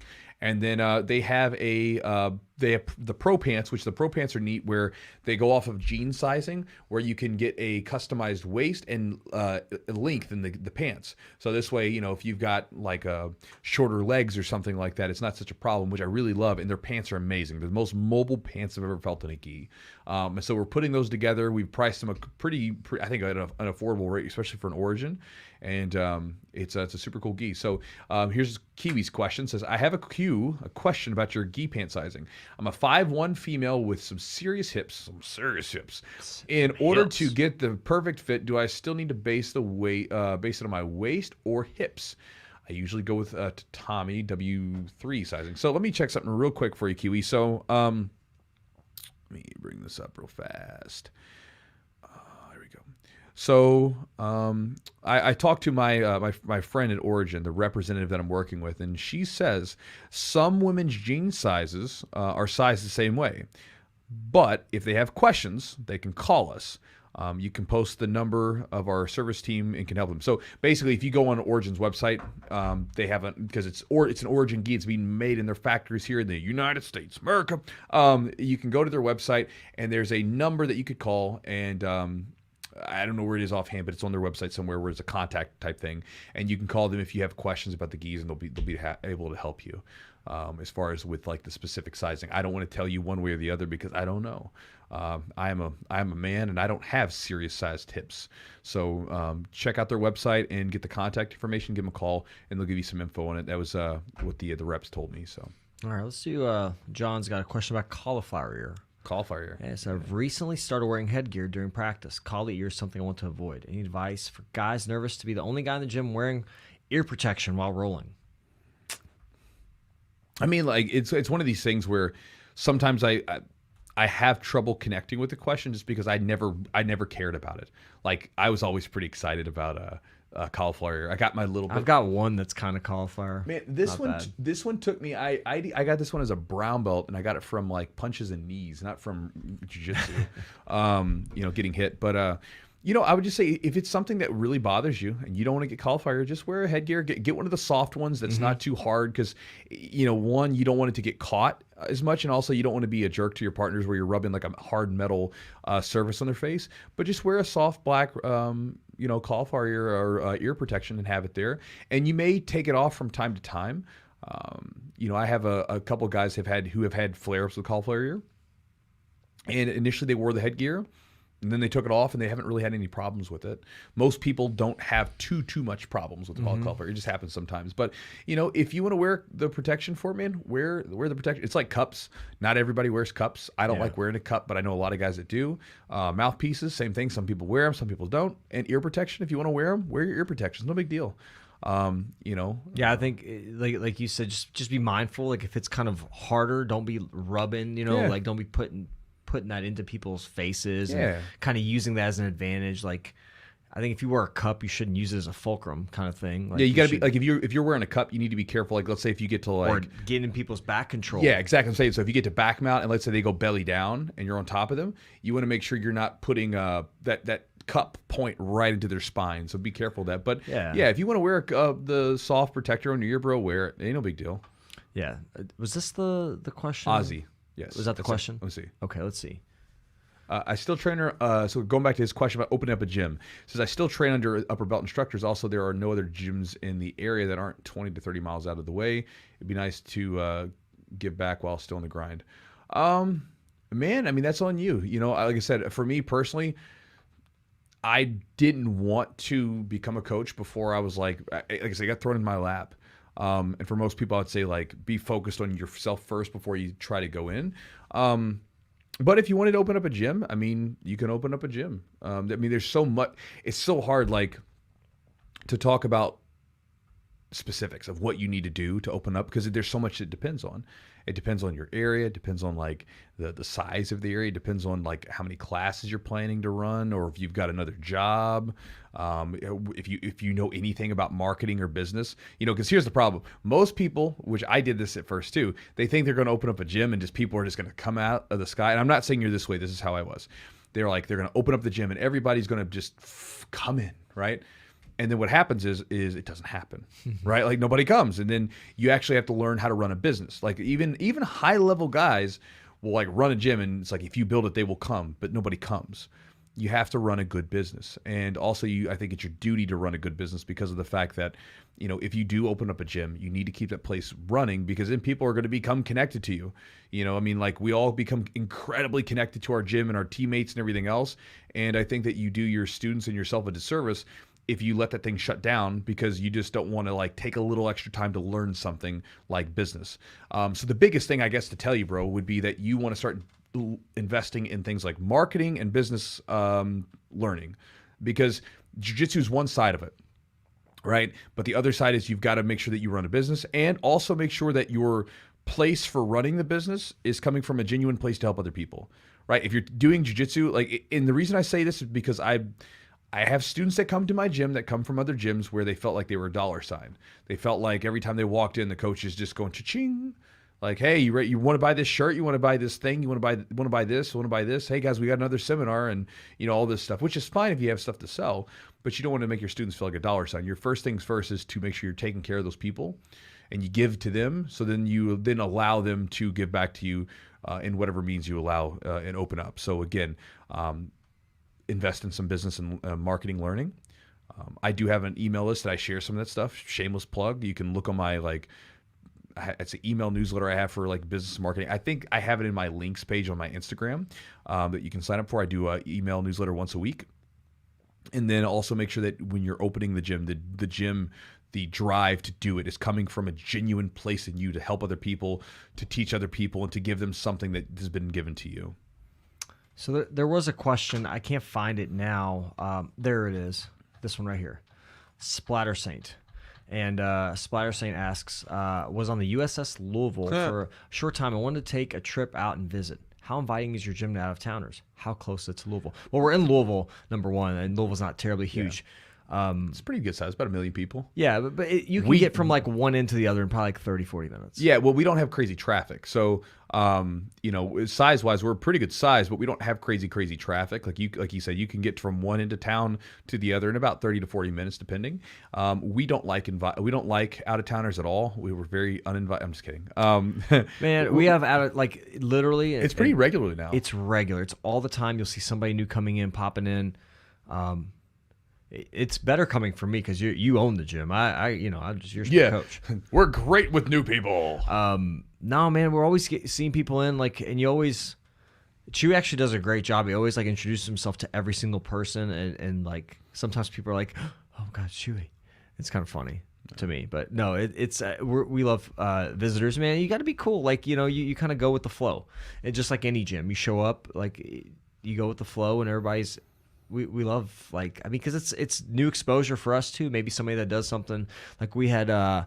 Is it Will that did a lot of lapel stuff? Mm-hmm. He would come in all the time and man, he was in recently. Yeah, he would wrap me up in the damn lapel. But man, he was so cool about teaching and showing stuff, and we love having people in. Yeah, I don't know who. I mean, there's the golden rule is a pretty good one, right? Like treat other people like you want to be treated. So I don't know anyone that likes to go to a gym where they don't feel like people are inviting, right? I mean, it just is what it is, and we're kind of in the near south. So we've got a little bit Louisville still has that bit of that southern sort of hospitality. People are pretty nice. You sometimes when you go to some of the bigger when I feel like I go to some of the bigger northern cities, sometimes I feel like it feels weird. Like in Louisville, for instance, if you're walking around and you see someone, you can just wave and say, "How's it going?" And people say, "Oh, it's going pretty good." Pretty friendly. I mean, you can just walk that's a normal thing. You go to I remember doing that in Chicago when I was a kid, and I did it to a guy. And he just looked at me. He's like, "What the hell do you want? Why are you talking to me? What do you want?" No, I mean, we're inviting. I mean, again, who wants to go to a gym where people are weird and not inviting? And what we do, it's fun, it's enjoyable. So, yeah, we try to make it as inviting as possible. Also, if anybody ever comes in, I don't do mat fees for a drop in. So if you just drop in for a training session once, I don't do mat fees. If you really enjoy the gym, buy a shirt or something to take with you. And I don't care about gym patches. So if you've got a patch from your gym that you train at, you can wear it. I don't care about it. It's fine. It's not a big deal. You don't have to take it off or anything like that. And we've got to speak to the point, we have people that are make trips down south, and they're passing through, and they go out of their way to come stop by the gym. They've been there before, and they'll come back anytime they're down south or they're going south, or they make their way through the gym. And we always love having people. We got a Matias Sereno. Thank you for the donation, and we'll get to your question here. What should you do when a guy's beard or long hair gets in the way of, say, collar chokes? Do you just rip his hair? That's happened before. I mean, it's so I'll tell you what happens to me. So typically, like if someone's grabbing and my beard kind of, it doesn't get super, super long, but it fluctuates. But if it gets caught, I will lift my neck up. Because it's like, it's me, it's my beard. So if someone gets in here, I'll lift it up. It's my responsibility. Now with you may not try to like rip off the hair, but you know, this is one of the things with when you get into grappling, you understand like why a lot of grapplers have kind of like shorter haircuts. They keep their beard a little tighter. Cause again, you don't like all that hair just kind of gets in the way. So for me, I think that one, if you have a really, really long beard, I mean, it's not a bad thing to maybe trim it or at least do something with it so it's put up. And if it gets pulled on, you can't get pissed at people because, I mean, your beard's long. Like it just is what it is. Yeah. And then if you're going, one of the things about collar chokes, this could help out too. Like, let's say if I'm going for right hand inside the cross collar choke. I don't ever grab right hand first. I always open up with the left hand first and then feed to the right hand because that allows for more space. And so if you're ever like, this is the really important tip. I talk about this in like my grip fighting stuff and everything else on the website. Open up your lapel or open up their lapel and then feed into it. So this way you get a stronger grip, a deeper grip, and you can have a little bit more space to work with to try to avoid the beard. But again, if their beard gets caught, that's on them. That's not on you. I mean, I usually just like oh, sorry. You can say sorry, apologize, or I'll try to but if you have a tight grip, you know, you're just gonna hang on to it. Yeah. But don't intentionally rip the hair, but if it happens, it's okay. Right. All right, Chewy. I think we'll end it on that one. And on that, we'll wrap up on the beard question. Wrap up on the beard question. I don't think we have any more. If you guys have any more, send us one more. We'll do maybe one more. But in the meantime, Chewy, let's thank our sponsors real fast, and then if you guys have another question. So new sponsor, Hoist. It's like moist, but with an H. I was reading all that stuff earlier in my awful British accent. No, it's a good drink. It's basically, it's got like 3 times the electrolytes, about half the sugar of most of the electrolyte drinks on the market. Powerade or what have you. Yeah, it gets into your bloodstream quickly. And I used it during a training session on one of my rolling days, on my heavy rolling days, and I felt like I felt the difference from it. I felt like I had a little extra energy to go for training. So again, it was useful. So that's why we have it here. It also doesn't have any dyes or any artificial sweeteners. So not bad. Eugene also said he used it when he was drunk. And I was not drunk, Chewy. I'm just older. And I don't drink very often. You're like 2 years.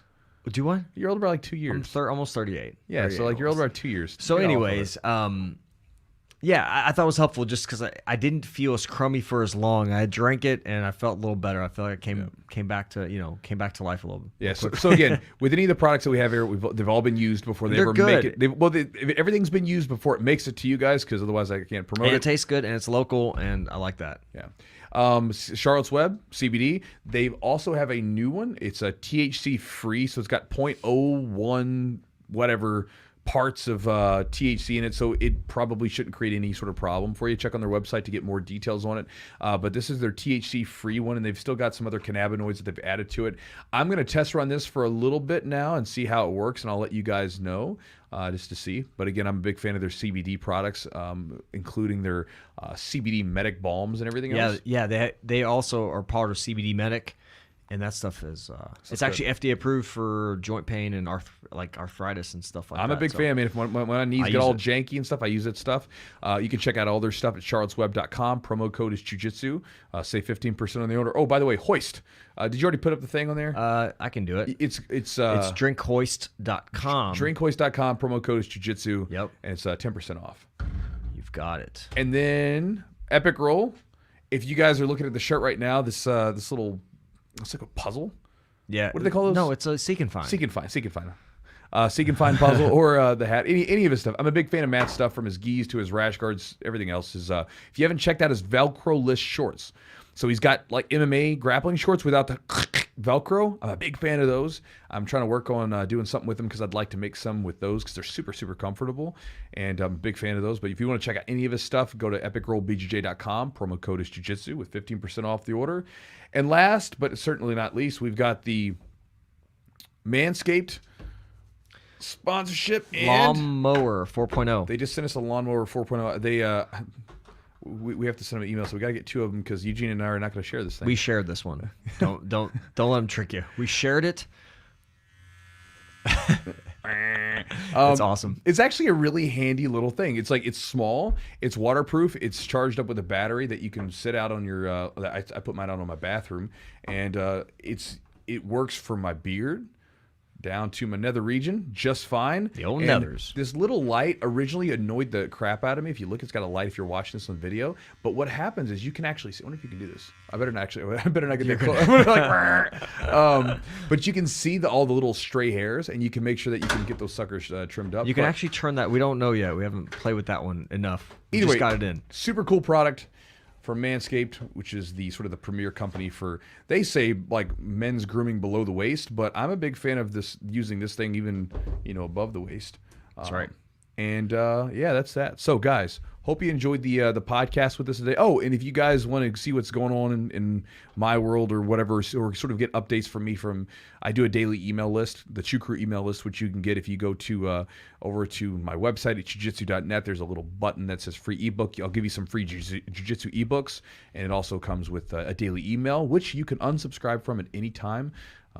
But if you ever want to see what's going on in my neck of the woods, that's a good place to check. So, You got anything? Yeah, I just actually revamped my website, jiu-jitsutherapist.com. I've got some products on there as well. I've got like a new wrist rehab course, a warm-up course on there. You can use the code actually 20OFF, 20OFF, and get 20% off any of the courses you want. And you can always reach out to me as well if you have any questions. Yeah, if any of you guys are broken, check out Eugene. Like Eugene's, I say that I was talking about earlier. I was asking if he does any like consultations. I asked that because the dude has done like work with me for over a decade, and every time I've got something wrong with me, I'm like, hey Eugene, look at this, and he'll give me some exercises to do. I do my exercises for usually 4 to 6 weeks. The problems typically go away and everything's better. So again, the guy knows what he's doing. So I would definitely, if that's something that's really interested in, you're really interested in getting fixed up, or if you got some nagging injuries, again, he's not some goofball. He's a doctor of physical therapy. He knows his stuff. He does jiu-jitsu. If you can't find someone else in your area to do it, hit him up. Maybe I can guide you in the right direction. Regardless if we don't work together, just shoot me a message. I can always try to help you out, put you in the right direction. But guys, thank you all so much. We appreciate the support. And Chewy's gi origin and Jiu-Jitsu gi is it's cool. Yeah. It's awesome gi. It's very high quality, and I like it. I'm getting one. All right. So guys, appreciate you, and we'll talk to you guys next time. See ya.